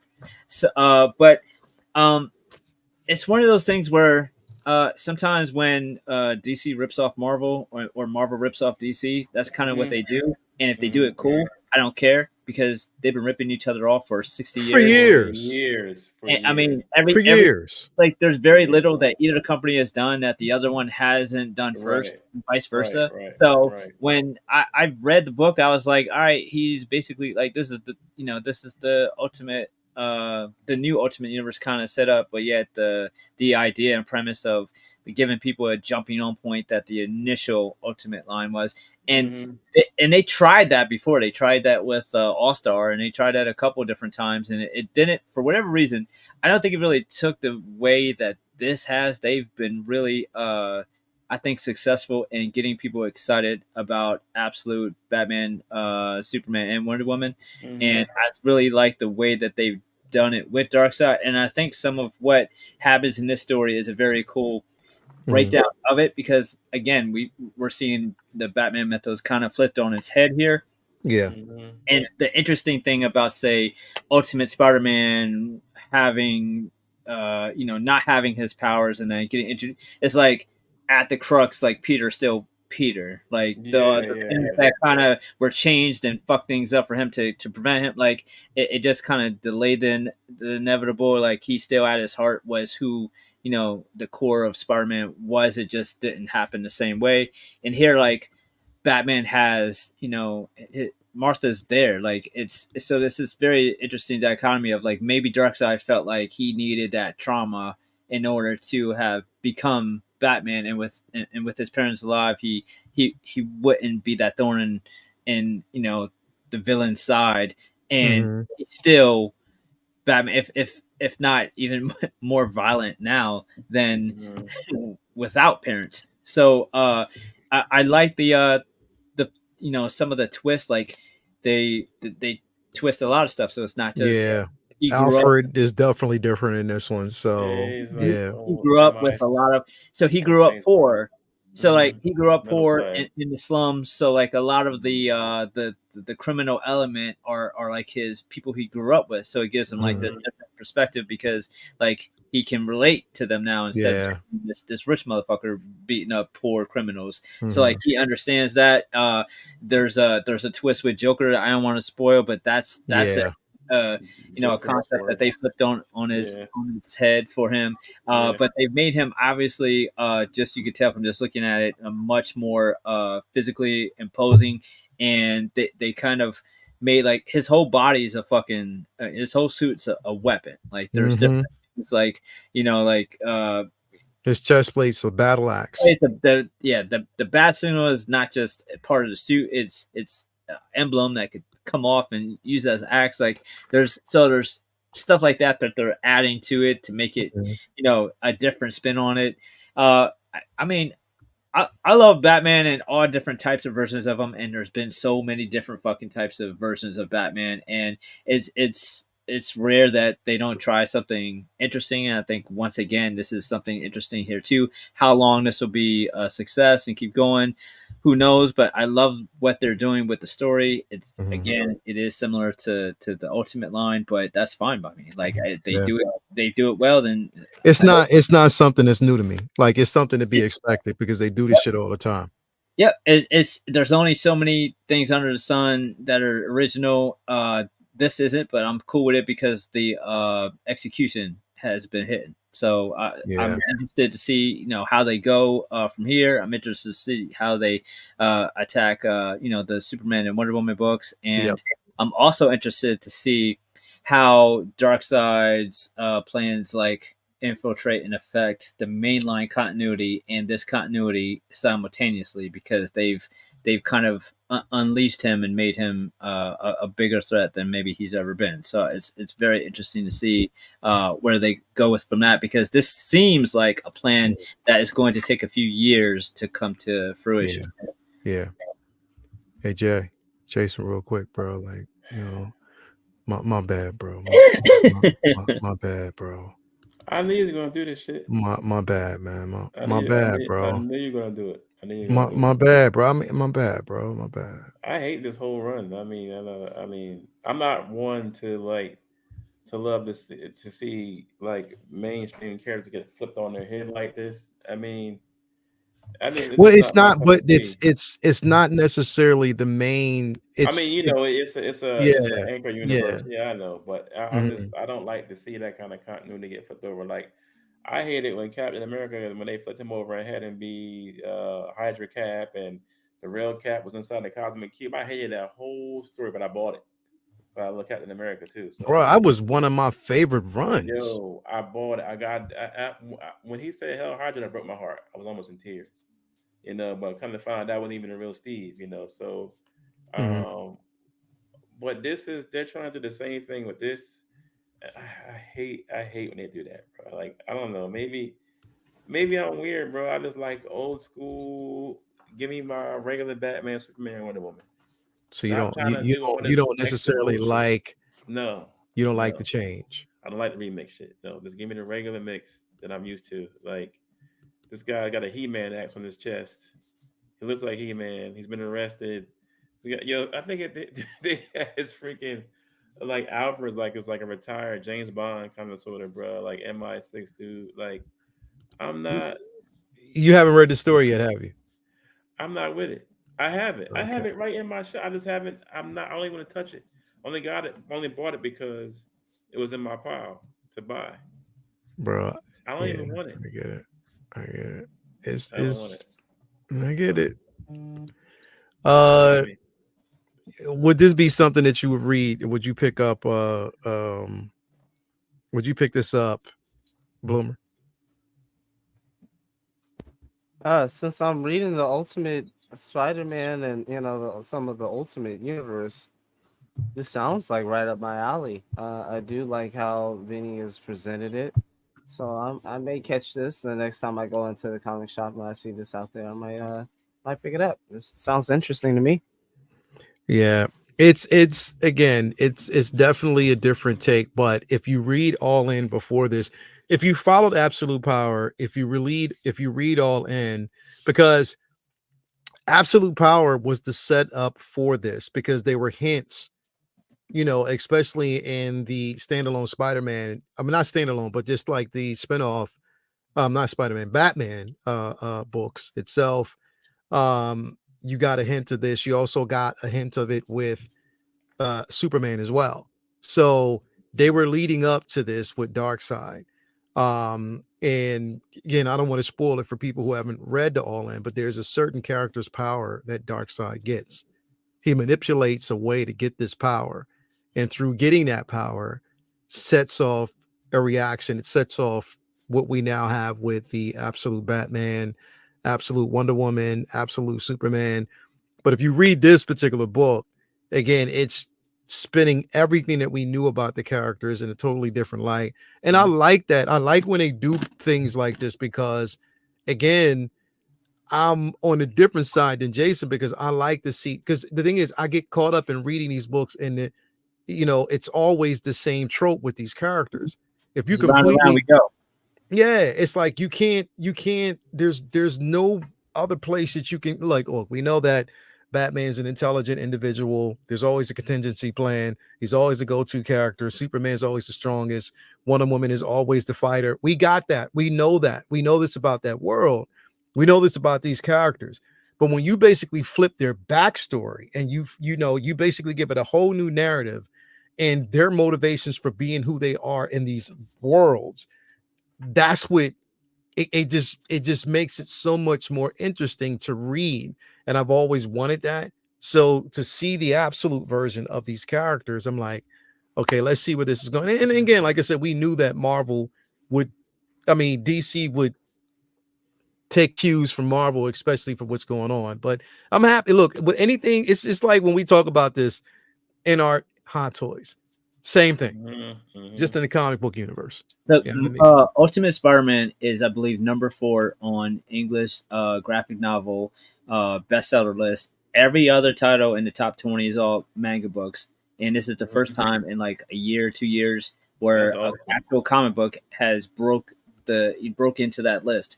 And part of that reason, I believe, is because like there's a lot of readers who want to get on these super popular books like a Spider-Man or Batman or X-Men or something, and there's fucking 60 years of bullshit that they're intimidated by. So I'm always all for jumping on point to start at number 1. Ultimate Spider-Man 1, when they first did it, was like I mean the linchpin, the genesis for that. It was such a perfect way to jump on for Yeah. now in that instance, he was still very similar to mainline Spider-Man, whereas this Batman is pretty different, but it's still the crux of who Batman is for the most part there. But I'm always all for like getting new readers into comics, and if someone who is just like, man, there's 1,000 fucking Batman issues, like where would I start? Like this might be somebody who's like, all right, I'll go check those graphic novels or like those runs out here, but I can just start with number 1 here, and it's not just like 700 and 49 as number 1, and then once they get to 800 it'll be number 1 all over. They'll change it back to 800. Like this isn't one of those books where they just take the main title and just make it number 1, and you're still in the middle of bullshit where you have no idea who anybody is or what's going on, but just because number 1, this is a totally like fresh scratch start. So I get the hype behind this because it gives people a truly clean slate to jump on it. Yeah. Well, see, can I say this to say this? Like, I'm Marvel DC. I love both genres like equally, but this is the first time that My I can bad, man. say, I'll let you talk like, while you got this up. yeah, Go my on. bad. So why go back to this? Like, No, why you doing this? because I'm just giving you a theme. I want you to have a theme when you talk. I mean, I want to just feel your passion You're behind it. horrible. Yeah, you're definitely a horrible person. Go ahead, But bro. Go ahead. anyway, Go ahead. Continue, bro. I'm Go not on. even gonna look at Don't the do that. screen. But this is like the first one I give Marvel the upper hand on these kind of branch off stories, because the ultimates that they're doing right now on Marvel is flawless. Spider Man, and I just got into. I've caught up now with Black Panther. Bro, like, well written, both stories that pull you in from the gate, and these characters are still who they are at their core. Now I love that. Like, you have you go off on a tangent, have some kind of change in those characters where, Peter's already married, he has no powers, he has his kids. Never him to get his powers after the fact and have to learn all over again in his 40s. Bro, that's dope. Like Mhm. that the way they did that, bro, and then with the T'Challa and him and Okoye being together, who saw that coming? I didn't. You know what I'm saying? So those stories are, I guess to me, they pull me in more because those characters are still who they are at their core. Whereas this ultimate, I mean, this what is this? This absolute crap that DC's doing. They're not the same character at all, man. Like, But I you don't know, have man. to read the Maybe book I'm to the understand that weirdo. they Maybe actually I'm the are. weirdo. I have it in there in the room. Maybe I'll read it when I get off. But Read it, bro. I have not been enthralled to read this book at all because I'm just not Read with it, bro. flipping somebody upside down like that. I just Read it, bro. Read it. Just read it first. I implore you just to read it first. Just read it, and then we'll talk about it again next week a little bit. So just read it first. I would implore anybody who's on the fence, read it first, and you'll understand the excitement behind it. I think it's I have this freaking cover, and I have this and Superman right now. I didn't get Wonder Woman yet, but they're in it's my dope. pile. I just haven't read them. It's dope. It's gonna be dope. Moving on though. Gotta talk about this, bro. Yes, sir. Gotta talk. I gotta talk about this, bro. Please change this. Please change I gotta talk about this, bro. Thank you. I gotta Oh talk about this, yeah, bro. bro. The best show on television right I now. gotta talk about this, bro. Hands Because, down. Hands down. bro, I'm gonna be mad, and I'm just letting you know that right now. I'm gonna be pissed if she doesn't get an Emmy. I'm gonna be She pissed is amazing on this show. because single-handedly, bro, like I loved it. Look, between her and Colin, both of them deserve a 1-2 punch, bro. Yep. Yep. Last Right. night's episode was so fucking dope, bro. Mm-hmm. It was so incredible because, bro, just how they pulled it off.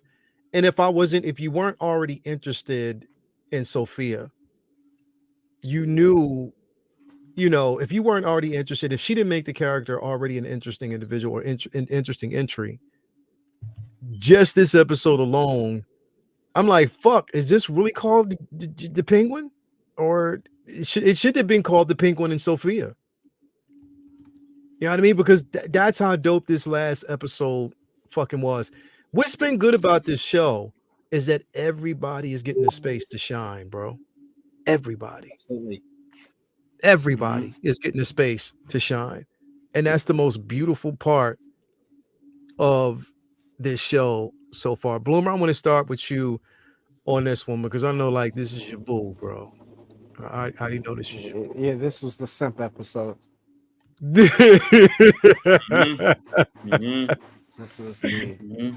If you wanted more of this character, here you go. Yeah. Man, bro. I called this as the best episode of the season. Yeah. Halfway facetiously, but also seriously, because there was a lot of interplay between most of the characters, at least most that really, really matter here in this instance with the Falcone family. And I love the earlier bits, when, of course, Penguin was the driver. I also loved her investigation bits, looking into her father and really uncovering that mystery of, was she really the hangman? And we find out she was not, right? And she is, it further vilifies her father, and if you really want to see him dead, just go ahead and watch Batman 22. He gets clapped up by a half sister of hers, actually, which is interesting. And her mother, which is Oh, bro. Was her mother one of those names? Wow. Yeah.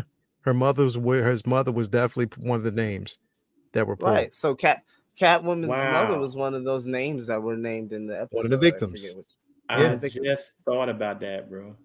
So connecting a lot of stuff there. There's a lot of connecting tissue in the show. And I really just loved how everything was put together here, cinematography wise.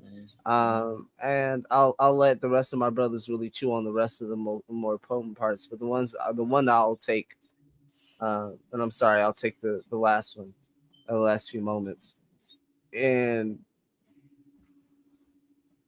when she walked into the house, I was like very tense and anxious. Like, yeah, bro. Is she just gonna blow everybody up, including herself? Is she just gonna pull out a gat and then no, that's not her?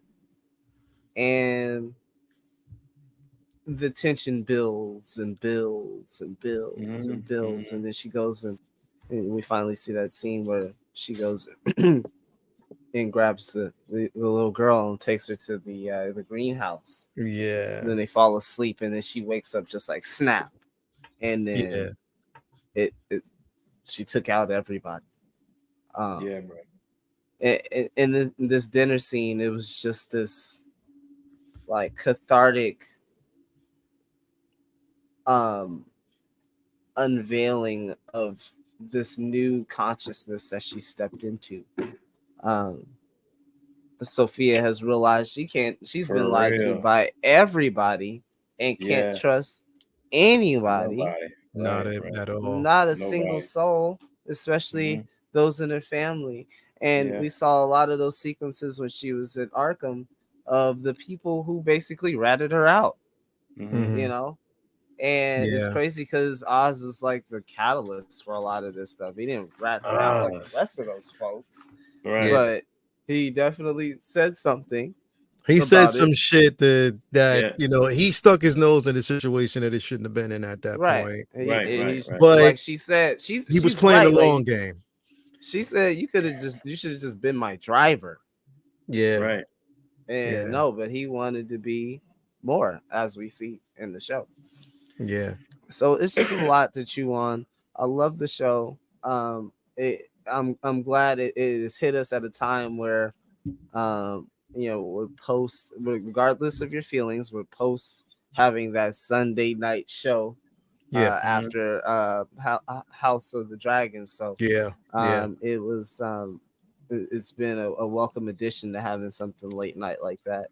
Yeah, yeah, for real, yeah. So Yeah, definitely. I appreciate the show for what it's been so far. Bro, like literally like okay, I have to admit something. I watched The Sopranos. I wasn't Mhm. a big fan like everybody else. I'm just being honest. I wasn't that big fan of The Sopranos like everybody else. I watched it, I enjoyed it, but it wasn't impactful for me like it was to everyone else. It was good. Don't get me wrong, it was good. It was flawless, but it just didn't impact me like it did everybody else. Oh, I'm about to say. Okay. But I remember her on The Sopranos. And even the What? little small, yeah, she was on The Sopranos, bro. She was in a couple episodes. Oh And my even the God. little tidbits, I was like, yo, it's something about her that's going to be big. We just don't know yet, but it's definitely going to be big. And she's killing it. She's And definitely bro, a star, bro. She's a star, bro. she's a Like, superstar she's a because star, she's man. believable, bro. The trauma, everything about her is fun. It was the first time that I was looking at this. If you didn't already say, you know what, fuck you, Falcone, you were looking Yeah. at it now. Your own daughter, bro. Your own Yeah, flesh bro. and blood, Yeah. you kill your wife, and then your Yeah. own, bro. I'm so sick of him choking people, bro. I was so mad. I was like, yo, this Yeah. dude. But then Yeah. I have to remember, yeah, he got off. He's off. He's good. He's smooth. He's going. Yeah. Yeah. He's gone. I didn't have a problem with that. But bro, she is incredible in this show because you're glued to her magnificence, bro. Like she's scary good. We said this before, but she's scary good. You know what I mean? Jedi Pep, I want you to talk about it because then I know V, he's been warming up. And it's considering the simple fact that he lent Hollywood her. Y'all know she's in the room. But yeah, you know what I mean? We're gonna talk about that in just a minute. Okay. What you Okay. think? Listen, man, this show has made me forget all about Batman. Like who leads him? You know what I'm saying? In this world, this perspective, like, you don't even remember Batman's even in Gotham City. But it's like when Bloomer had mentioned about Catwoman, I'm like, yo, I just remembered that. Yeah. She is Falcone's daughter as well. Yeah. This is Catwoman's sister. I'm Yeah. like, Different moms. They wow, just got different dude, moms. this is crazy. And I'm not even thinking about Batman at all when it comes to this show. Yeah. Penguin has his own world in Gotham, man. And it's all because of the actors, bro. Like Colin Farrell and her deserve Oscars out the ass, People Choice Awards, whatever you can give them for this show. Like they absolutely deserve it. My only gripe with this, a small teeny one, is I wish the chick, what's the other family, not the Falcone, the one that got us in jail, the other boss, his wife, that caught them, that confronted him at the club. Her and Yeah. I wish she didn't reveal about the brother so early. I wanted it to go at least one more episode before she found out that Penguin really That had something to penguin do with her killed her brother brother. getting Yeah. killed. Mm-hmm. Yeah, yeah. I wish I waited just Carmine. a little bit longer, for that part. But other than that, man, her taking over, she is just flawless to me in this show, man. They Yeah. couldn't have got a better actress, and like She's killing she it, bro. embodies, she embodies all. She's like, I think she would give Harley a run for her money. You know what I Bro. mean? As far as the character is concerned, and what she probably would beat Harley's ass if you want to be honest. Like she is, I love her in the show, man. She's Like crazy. Bro, Vinny, I amazing. was watching this as I'm watching her and I look at this scene and I was watching her yesterday. Yep. Hmm. You know what vibe she gave me, bro? And who else that she would play and would kill it? Who's that? Typhoid Mary. They could do it. Man, They could do it. wow, Just look at her right now, bro. She would Wow. fucking kill Typhoid Yes. Mary, bro. Yep, Yep. She would. yep. She can kill it.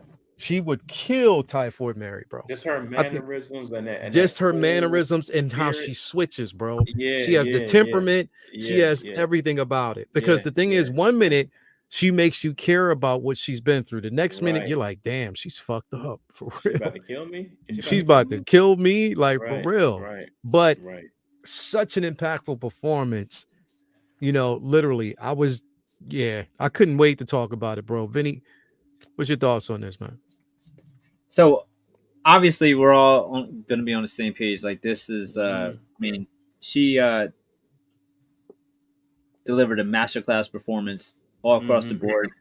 Mhm. One of the things the show has been phenomenal at is just taking you through a deep dive with these characters' backstories. I mean, each character is so well fleshed out, written. The writing in the show has been phenomenal. You don't really care too much about the action and what's going on. It's like Game of Thrones level deep dive with the character, you know, fleshing out. But what this show is also doing is doing these phenomenal subtlety in subliminal messages throughout the show that leads back to things from the film, leads to things with the message of the tone of what's going on at the time and what's to come. We see her, of course, through the beginning of the film. We lead up to the investigation and of what's going on with the other women, but we also see the basic dichotomy of the hierarchy of the mob family. Like she can't be a boss because she's not a male, and even dad is like, damn. Well, I wish you had your shit together, son, because your sister's fucking like that's who I'd rather have head up the family. And we almost see that portrayed in earlier episodes, but it's more fleshed out now of what she's going through as trying to be a major player in the family, but has obviously that glass ceiling of not being a man in this world. That is expanded upon when she gets to Arkham. There is a scene in which she has a piece of the wall and she pulls the wallpaper back, and underneath is this yellow wallpaper. Yep. That is a reference. For those that don't know, that is a reference to a short story from the 1800s. And you can look it up. It's 75 pages. It is by Charlotte Gilman, and it's called The Yellow Wallpaper. And this is a short story about a woman in a house who's going through a postpartum depression, and dealing with this room in the house that they're in, that they only plan to be in this home for like 3 months, and this wallpaper has a unique, weird, odd design, and it slowly drives her crazy, and she begins to see and extrapolate and hallucinate things about this wallpaper and its design. And the crux of the story is it's about the way that society holds back women and placates them, and if they push back against something, there's she has to deal with her husband not wanting her to leave the house, not wanting her to socialize with friends, basically all but institutionalizing her because she's hysterical because of what's going on in her mind going through this depression. And that's then turns into her turning the fear and anxiety and hatred for this yellow wallpaper into this adoration for yellow. And then she then becomes obsessed with the color yellow. When she has the dining room scene, and she's wearing a yellow dress, it's like a basically it's like taking power back from the institution, from Arkham, and regaining the power. And it's like Yeah. there's all this like crazy symbolism and shit in like a fucking comic book show.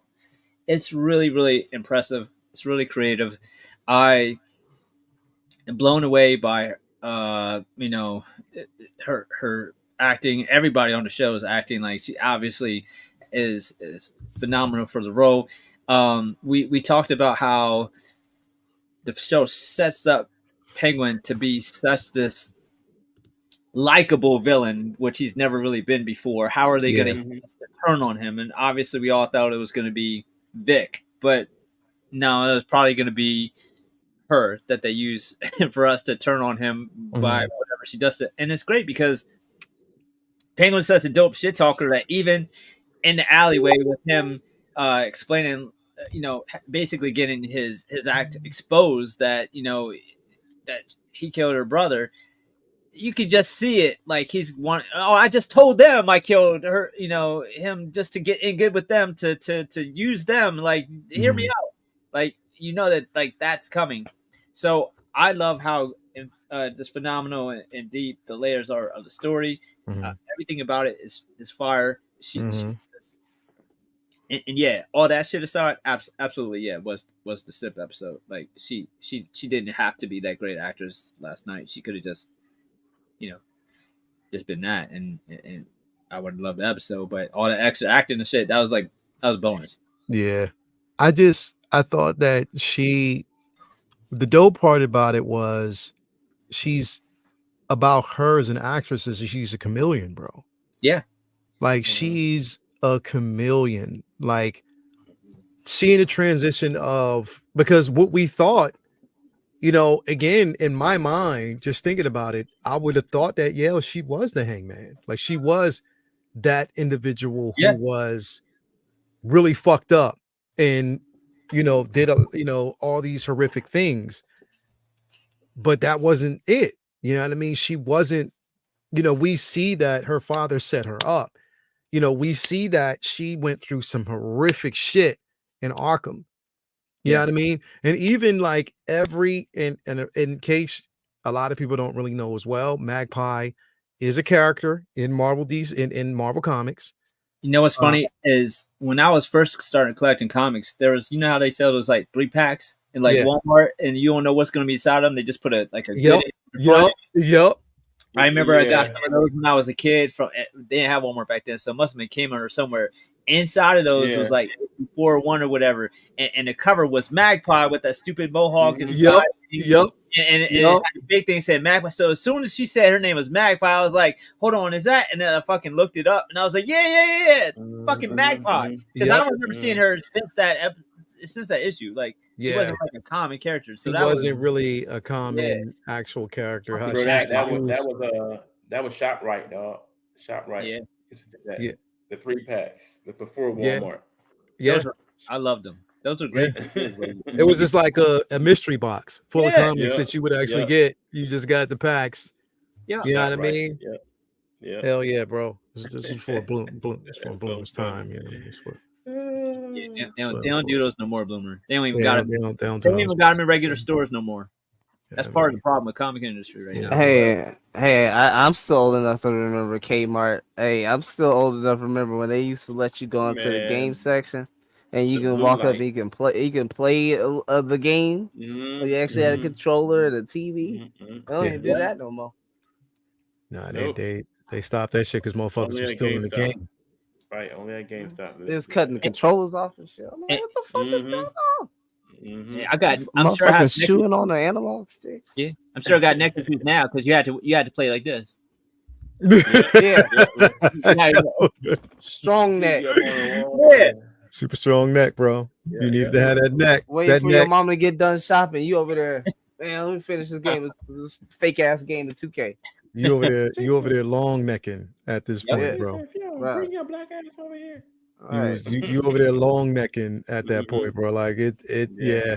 But see, they stopped that shit because Mama, can I motherfuckers get was that game? Fuck no. Come on, bring your Get black out ass. this- Get your ass out this store. Oh You yeah. always make a beeline right for Sight and Sound. That's where you always find me. That's it. Yep. That's Yep. it. Definitely how it was. Mhm. Yeah, but definitely, man, incredible show. Yeah, You man. know, gotta say Go it right off watch the it. bat. Go watch it. Go watch it. Yeah. So moving on. You know, my bad, Jason, man. My bad, bro. Here we go. My bad, bro. Like I know, you know, I didn't know how you feel, but man, my bad, bro. We gotta talk. Look. Here we I'm enjoying it, bro. go. But my bad, bro. My bad, Jay. Here we go. My bad, bro. We gotta talk about Agatha, bro, because Oh, I know my bad, bro. My bad. Listen, my bad, bro. I know you don't like it. I like it, but I know you don't like it. I get it. I'm probably one of the only individuals on the panel that's pretty much enjoying it. This was You know, the best for one yet, though. yeah, this was definitely Yeah, one of the only best 'cause episodes yet. he had Wiccan. I mean, Nah, finally. it had the Not least us playing silliness. Wiccan. It had the Yeah, least it definitely had the Yeah. least this is the level. darkest step yet.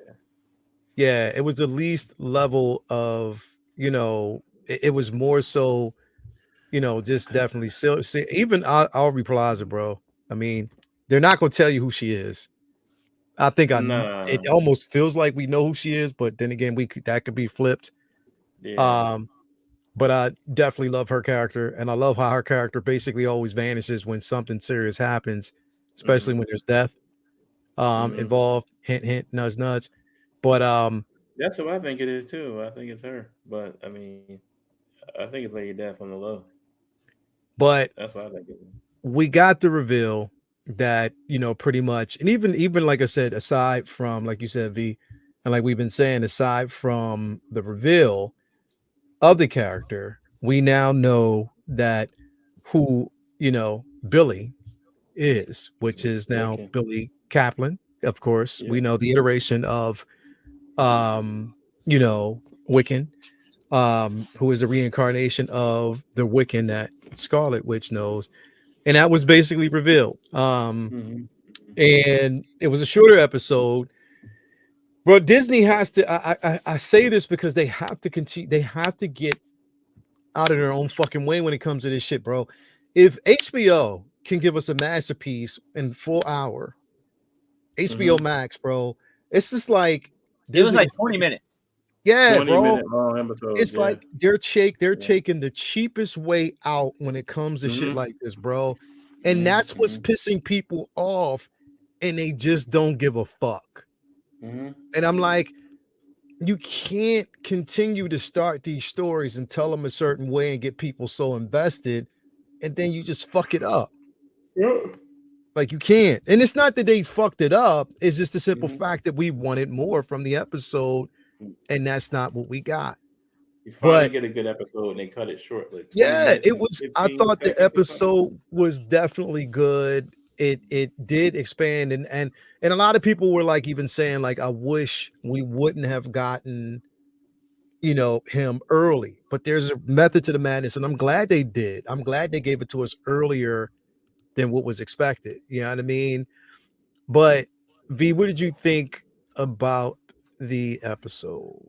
Yeah, it was. I'll be honest. Like the previous ep, I was on. All right, you're losing me here, train, and because I wanted to like the show, but I at no point was ever like hyped for the show, and really thought it would be up my alley. But I still was curious, wanted to see what they had to say, what they had going on with it, and I feel like the first few episodes were interesting enough, and I felt like the shtick got kind of had started running its course the previous week, and then it's almost like they heard me because last week was much darker. Started off with the coven as like Nazgul or some shit, all creeping through the woods and shit. Yeah, yeah, It wasn't in a like a hokey way that was like making fun of demons or something. It was like it was actually trying to be scary. It was trying to be Harry Potter 3, where all right, now the shit's for grown-ups. That's what it felt like it was trying to do, and I felt like it was for the most part pretty successful. I loved Agatha kind of just like flipping on her and stealing her power, because it felt like a reflex. It didn't even feel like she was trying to necessarily be evil or kill her, but at the same time, oh well, fuck you, better you than me. I want my power. I'll step over anybody to get it, which clearly she even stepped over her kid to get it. So it's true to character. Um, other than that, like the end is obviously left ambiguous with them seemingly dying or whatever is happening there. The reveal is a little weird because he just kind of becomes Wiccan just cause it doesn't even seem like he knew he could do that, so it just kind of like happens. yeah. So that's kind of odd, but I liked it. I liked everything about this episode. I felt like it didn't really have any all right, come on, hurry up, let's get to something good. It was good from start to finish. Yeah. It's just a shame that was like, uh, literally 20. Like it was. I think when it was over, I was like, "Oh, that one was actually good." And then I was like, "But it felt short though. Is there more after?" And I paused it, and it was like 25 minutes in. And I'm like, "Well, there's probably like 3-4 minutes for the credits." So there's no joke. Was like a 20-minute fucking episode. Yeah. That's Like 20, 23 or 24, 23 20, point I something. think it was Yeah. 20, that's 23, crazy, bro. Like 22 that's minutes. Yeah. And that's what I'm saying, bro. Like you what kind can't. of TikTok generation shit is this, yo? Like, Yeah. Like how do you expect to get people invested in this shit? Like how do you expect people to want to really be invested in this show if you're not as motivated? You're not as it doesn't feel like they're as invested in really connect. That's listen. Right now, if you look at both, because the one thing I will say about this is if you were looking and thinking, because the way they're playing this is really tight to chest. I like how even with, and I'm just like the dichotomy between both, the penguin and then also this. Both of your villains, they're not on this redemption trail. They don't, it's with Agatha, like she's evil as fuck. Also with she's evil. Like that's basically who she is. Because this isn't her trying to get to a good place where she like has a redemption story. This isn't this isn't gonna be Loki. We're getting to where him like trying to like win people over. That's definitely not happening with Penguin Show. And I see it unlikely to be happening with this. But I feel like there's some shit missing because we heard for leading up to this show about how much Kang was supposed to be involved with the Darkhold and all the different ways that he was supposed to have been infused in the show. And it's like they had to get scrapped all that shit, and then they had to come up with filler. And instead of filler, they were like, well, let's just make it shorter and just cut his shit out and just make the episode shorter. And who cares? Who's really paying attention? That's what it feels like. Yeah, definitely. Bloomer, what's your thoughts about this episode, bro? I mean, I know they had your boo out or Aubrey Plaza in it, but what you think? Yeah, I've been enjoying it for the most part. I agree with Vinny. Last week's episode was really good and straightforward. And I do also agree with you guys that these episodes are so small. They're almost morsel episodes at this point. But what the things that we are getting, I do appreciate the layers of Agatha. Yeah. You know, her relationship with her mother was a little bit more further. I won't say explained, but shown, displayed, and I felt like that was really cool. That's an interesting angle. We now know that there's a love romance angle with Between her her and and Death. yeah, possibly and death. So we had to see what that's all about. And Mhm. then of course with this screenshot that we have here for you folks here at home who are viewing, it's Wiccan. Yeah. So this And will he's be mhm. interesting how they explain that. And the end of the episode, he literally just like Mhm. Trashed went him, man. AWOL, just Mhm. crazy, and He just trashed him. Yeah. started taking over people. And it was Mm-hmm. just like almost a mega level threat shit. Mm-hmm. And So I yeah. want that explained as soon Yeah. as possible. Yeah. Well, Well, I mean, that's the thing in the is for comics, he's like a beast in the comics. he's He's more almost like his powerful than mom. her. Yep. Yeah. Yeah, Yep. he's way more powerful than his mom He's a beast in in the the books. comics. Mm-hmm. You know what I mean, he's definitely a beast. Mm-hmm. But there's a reason why he's way more powerful than his mom. You know, in the books. Mm-hmm. And because there is an end result, is an end game that hasn't really been just explored as much, but Mm-hmm. there's something he is destined to become. You know what I mean? And I'll just kind of leave it there. But definitely he's powerful. And it's going to be interesting to see where they take this. I'm definitely interested in that. Uh, my bad. I know Jedi Pimp. You just weren't. You know what I mean? You watched it though, didn't you? This episode, yeah. But I Which mean, I watched the. I watched. I've been watching it. I'm not feeling it at all. This episode was good though because we got to see. I found a final reveal of him being. I knew he was something to Wanda yeah, from the first episode, but yeah, because I thought that thing was a W on his yeah, mouth, so I thought that was the connection to Wanda right there. But yeah, so was it like the comment where his spirit went to another body? yeah. They're him and his brother were separated. Their spirits were Right, basically were their essence, and they were reincarnated in different families. But incarnated. they find each other and they find Wanda. So is that where I'm So, going with the show? because Yeah. remember, they when they find Wanda, she's in Latveria. Yeah, yeah, You yeah. know what I mean? So Okay, that's okay. that's possibly I don't know if they're going to take that route with this particular show because if they're saying is we might see speed in That's what I want to see, the bro. Vision Quest. So we Oh, he's might gonna be see in Vision that. Quest. Oh, We that's dope. might. They're not saying that we will, I but hope we so. might because Vision Quest is part of what they're labeling this the WandaVision trilogy. Oh, okay, bet. Okay, that's You know what I dope. mean? So there's That's a dope. possibility of where it could go. We just got to kind of Hmm. wait and see. You know what I Well, mean? So this has been the best episode thus far to me. yeah, It's cool to finally see him with the blue magic and the Wiccan power and the crown.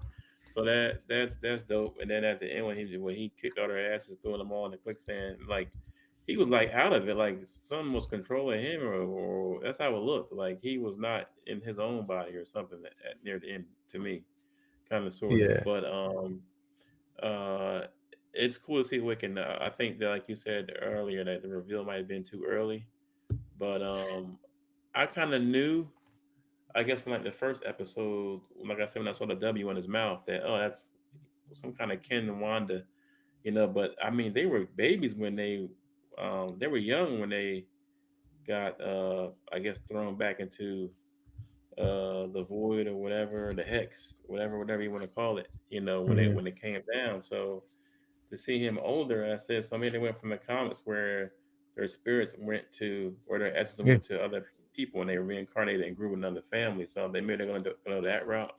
So I'm kind of, this was the best one. I mean, I'm not really into the show like that, but this was the best episode that I've seen out of all of them so far, only being 20 minutes. But uh, yeah. this one was good. This episode was good. I enjoyed it. Thanks, bro. My bad for pulling it up, bro. Yeah. You wild for this one, but we gotta talk about it. So that's what it is. My bad, bro. My bad. So it is my bad. It is my bad Monday, bro. So Yes, sir.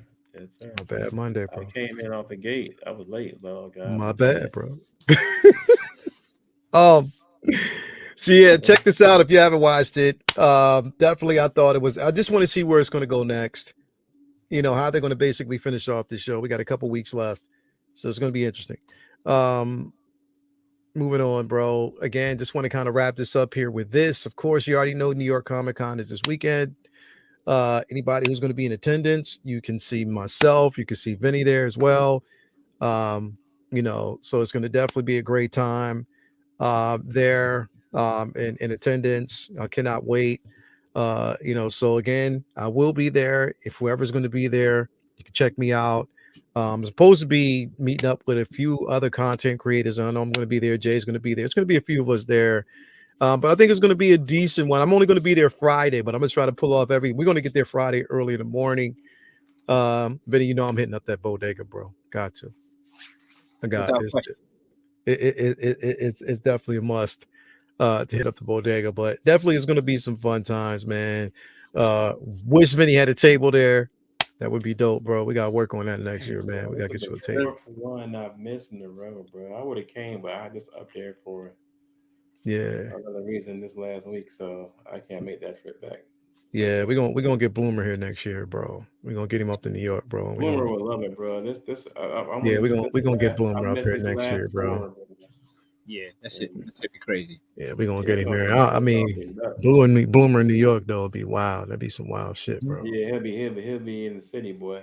Yeah, that'd be some wild shit, bro. Yeah, just give me an action. That's Yeah, I it. mean, Put me in, coach. that'd be some wild That's it. shit. 4 days. I'm only gonna be there Friday, but it's definitely Vinny, you gonna be there for 4 days, right? I'm gonna be there Thursday just for New York, but then I'll be at the con Friday, Saturday, Sunday.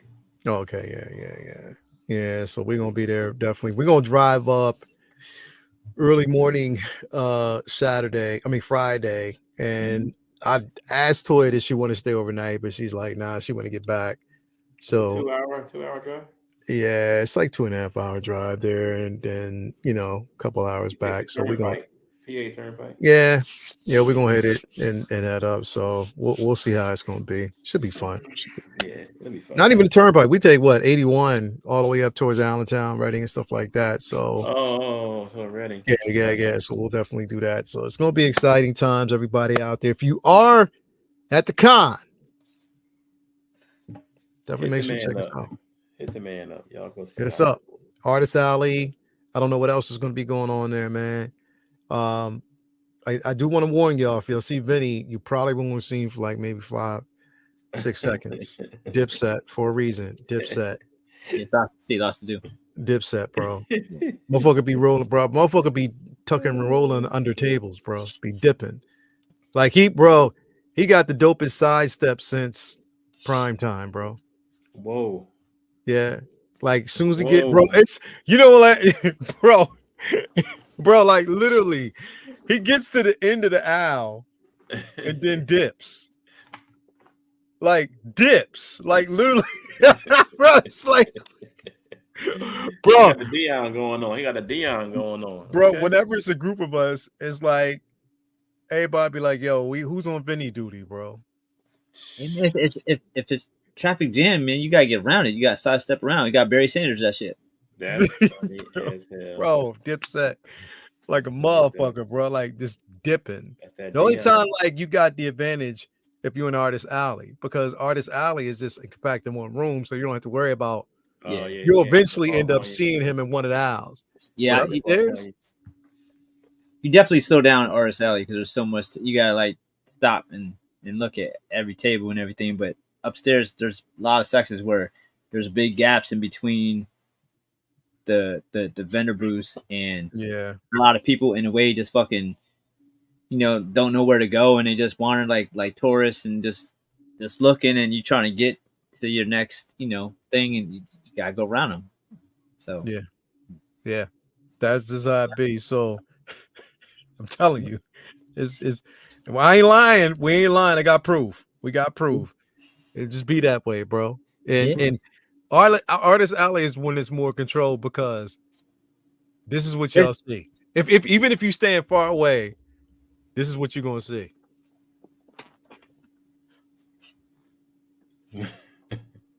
And then you'll hear this in the fainted. You'll hear this from afar. I'm such a fan of your work. That's the only line you hear, bro. Like for some reason, that's the only thing that I hear. Such a fan of your work.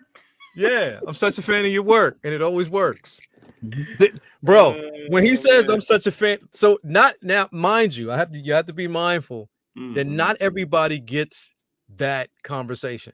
So he might walk past a few tables, but if he's really interested and he knows that there's a person that he knows he wants to necessarily see, then that's when I'm such a fan of your work. That's when it comes out.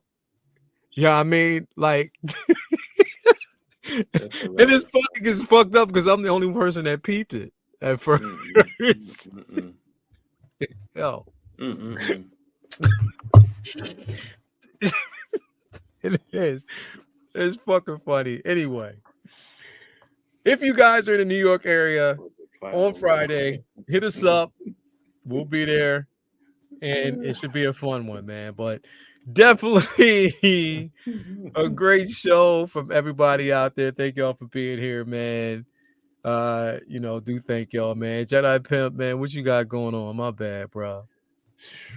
School and school. That's it. School yeah. and school. Yes, sir. Word, bro. Second semester. Gonna finish the last one with a 93.42. Nice, bro. So now I'm in my second little semester now. How's retirement feeling, bro? Feels good? I'm great. I'm in school. I'm getting paid to go to school. Can't complain. That's the Army way. Bro, I know that's right. I I love it. As always, man. Appreciate you for being here, bro. V, what you got going on? I know you're prepping for it. And on top of that, bro, you already know every year this is fucking exciting to see Inktober with you, bro. So it's definitely dope. Bro, you're Inktober, bro. Yeah. Absolute best, man. Yeah, bro. I've been just grinding away at them, just trying to get a little bit ahead of the game, so that way when I'm in New York, I'm not having to try to work on them when I'm there. So I'm like 3 ahead now, and I'm trying to like get it so I have everything ready to go, so I don't have to worry about doing any pieces while I'm there. So I'm trying to get ahead now, and I had a little bit of lead, but this life was life and just got up to speed. So, but I'm having a lot of fun with the prompts. It's just always fun to challenge myself with some of these words. I had to try to think of something interesting and draw from it. So, anybody wants to check them out, at Vincent Art, and there's everything I'm doing is on there. And if there's any pieces that you want to get a hold of, just hit me up. They'll be on the site, and then eventually, or you can just DM me, and I'll make sure that I take care of you. And then, of course, New York Comic Con, I'll be going down Thursday, just checking out New York, and then Friday, Saturday, Sunday, I'll be there. So I'm looking forward to there's list of singles I want to grab. Some I'm sure there's always figures and different shit that I always pick up there. Can't wait to check out Artist Alley.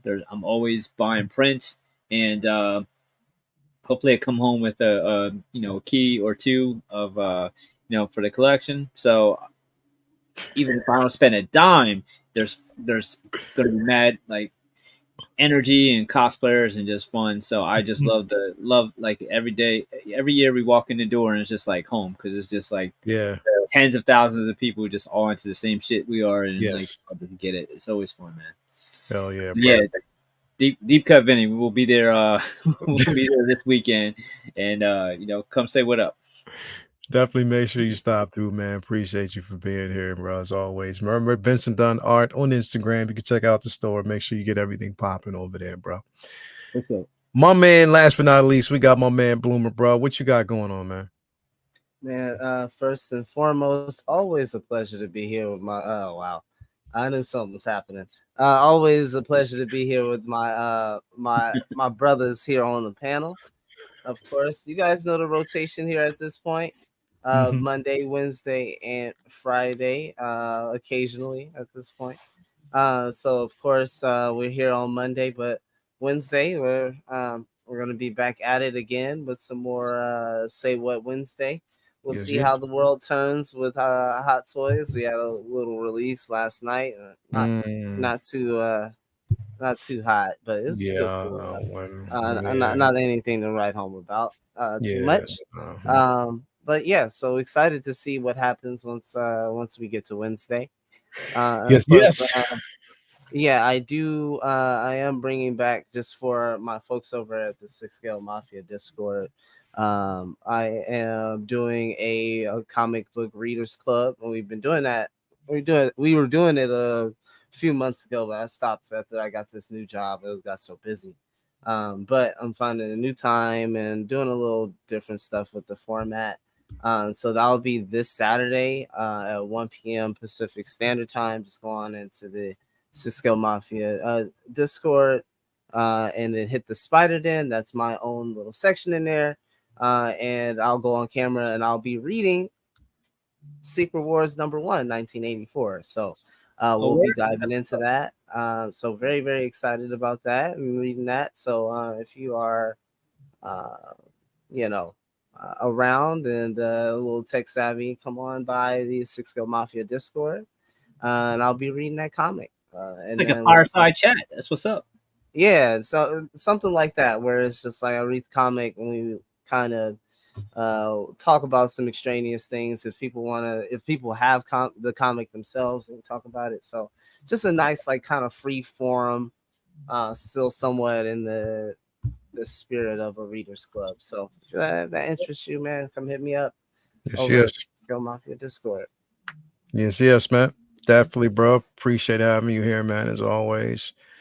What we got going on here on the channel, man? Like, whatever drops, normally we do an episode of The Corner. We got, yeah, Say What Wednesday, of course. And don't forget, for those who will definitely be around on Thursday morning, 11 o'clock, I will be actually sitting with Yost. This is Jazzing Diorama's Batman Returns Catwoman pre-order event. So definitely, if you're tuning in, make sure that you are there. I'll be there 11 o'clock a.m. Eastern time. So we'll be prepped and ready, having that conversation with Yost. Should be a good one. And you'll get a chance to go ahead and pre-order that Catwoman, especially if you're interested in it. Exactly. Mommy. So again, know that if you are in the North American market, you can only order it through either Spec Fiction or Kit. So you have those two particular options. Unless you know somebody that knows somebody that knows somebody. That's what it's all about. But yes, definitely excited about it. So definitely tune in. We will be having such a good time. If you have questions, we're going to do it more uniform just to make sure, again, that there's no, don't want any drama. So if you got any important questions that you need to ask, submit your super chat and we'll definitely get to it. So just make sure you're respectful and you're asking really constructive questions just in case, just to put that out there. But definitely it's going to be an event. Cannot wait. Going to enjoy it. So can't wait to see you guys there for it. So it should be definitely such an incredible time. But again, thank you guys for being here. There won't be that's right. It won't be a Figure Flex Friday this particular Friday because we will be in New York Comic Con, but it will be back the Friday afterwards. So definitely be ready for that. Collectors Lounge, of course. And yeah, man, we are on our way to, hit that mark. So you already know. Thank you guys for being here and have a very incredible weekend. Remember, week that is. Support your brick and mortar. As always, get those comics, man. It's always good to have physical material or physical media within your hands. So definitely get that out there and get, and get it going and support, man, as always. But anyway, Get out there and suck them toes and rub them feet.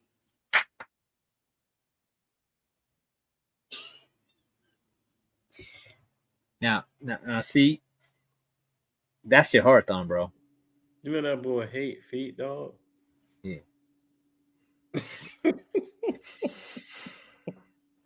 So Oh man. Mm-mm-mm. Of all things. Kryptonite. That's that boy kryptonite. Of all things, bro. Mm-mm. Of all things. Sound of silence. I'll get on all Yoda. That's things. a little far, but you know, hey. I'm off the hook. It's not Oh, shit. No, pass. Yeah. It's all right. Anyway, It's all right. We're gonna get to this. everybody enjoy your day and your night. And at least 3 of us will. Yeah, right. You're gonna have nightmares now. Thanks a lot, Boomer. You can't sleep now.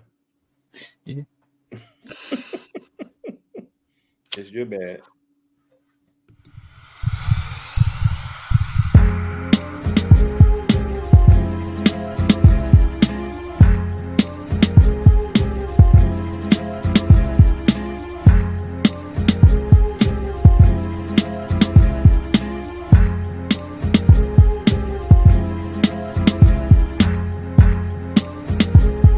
Come on, Leo. You got a hot tour on the damn big toe now. Hot tour.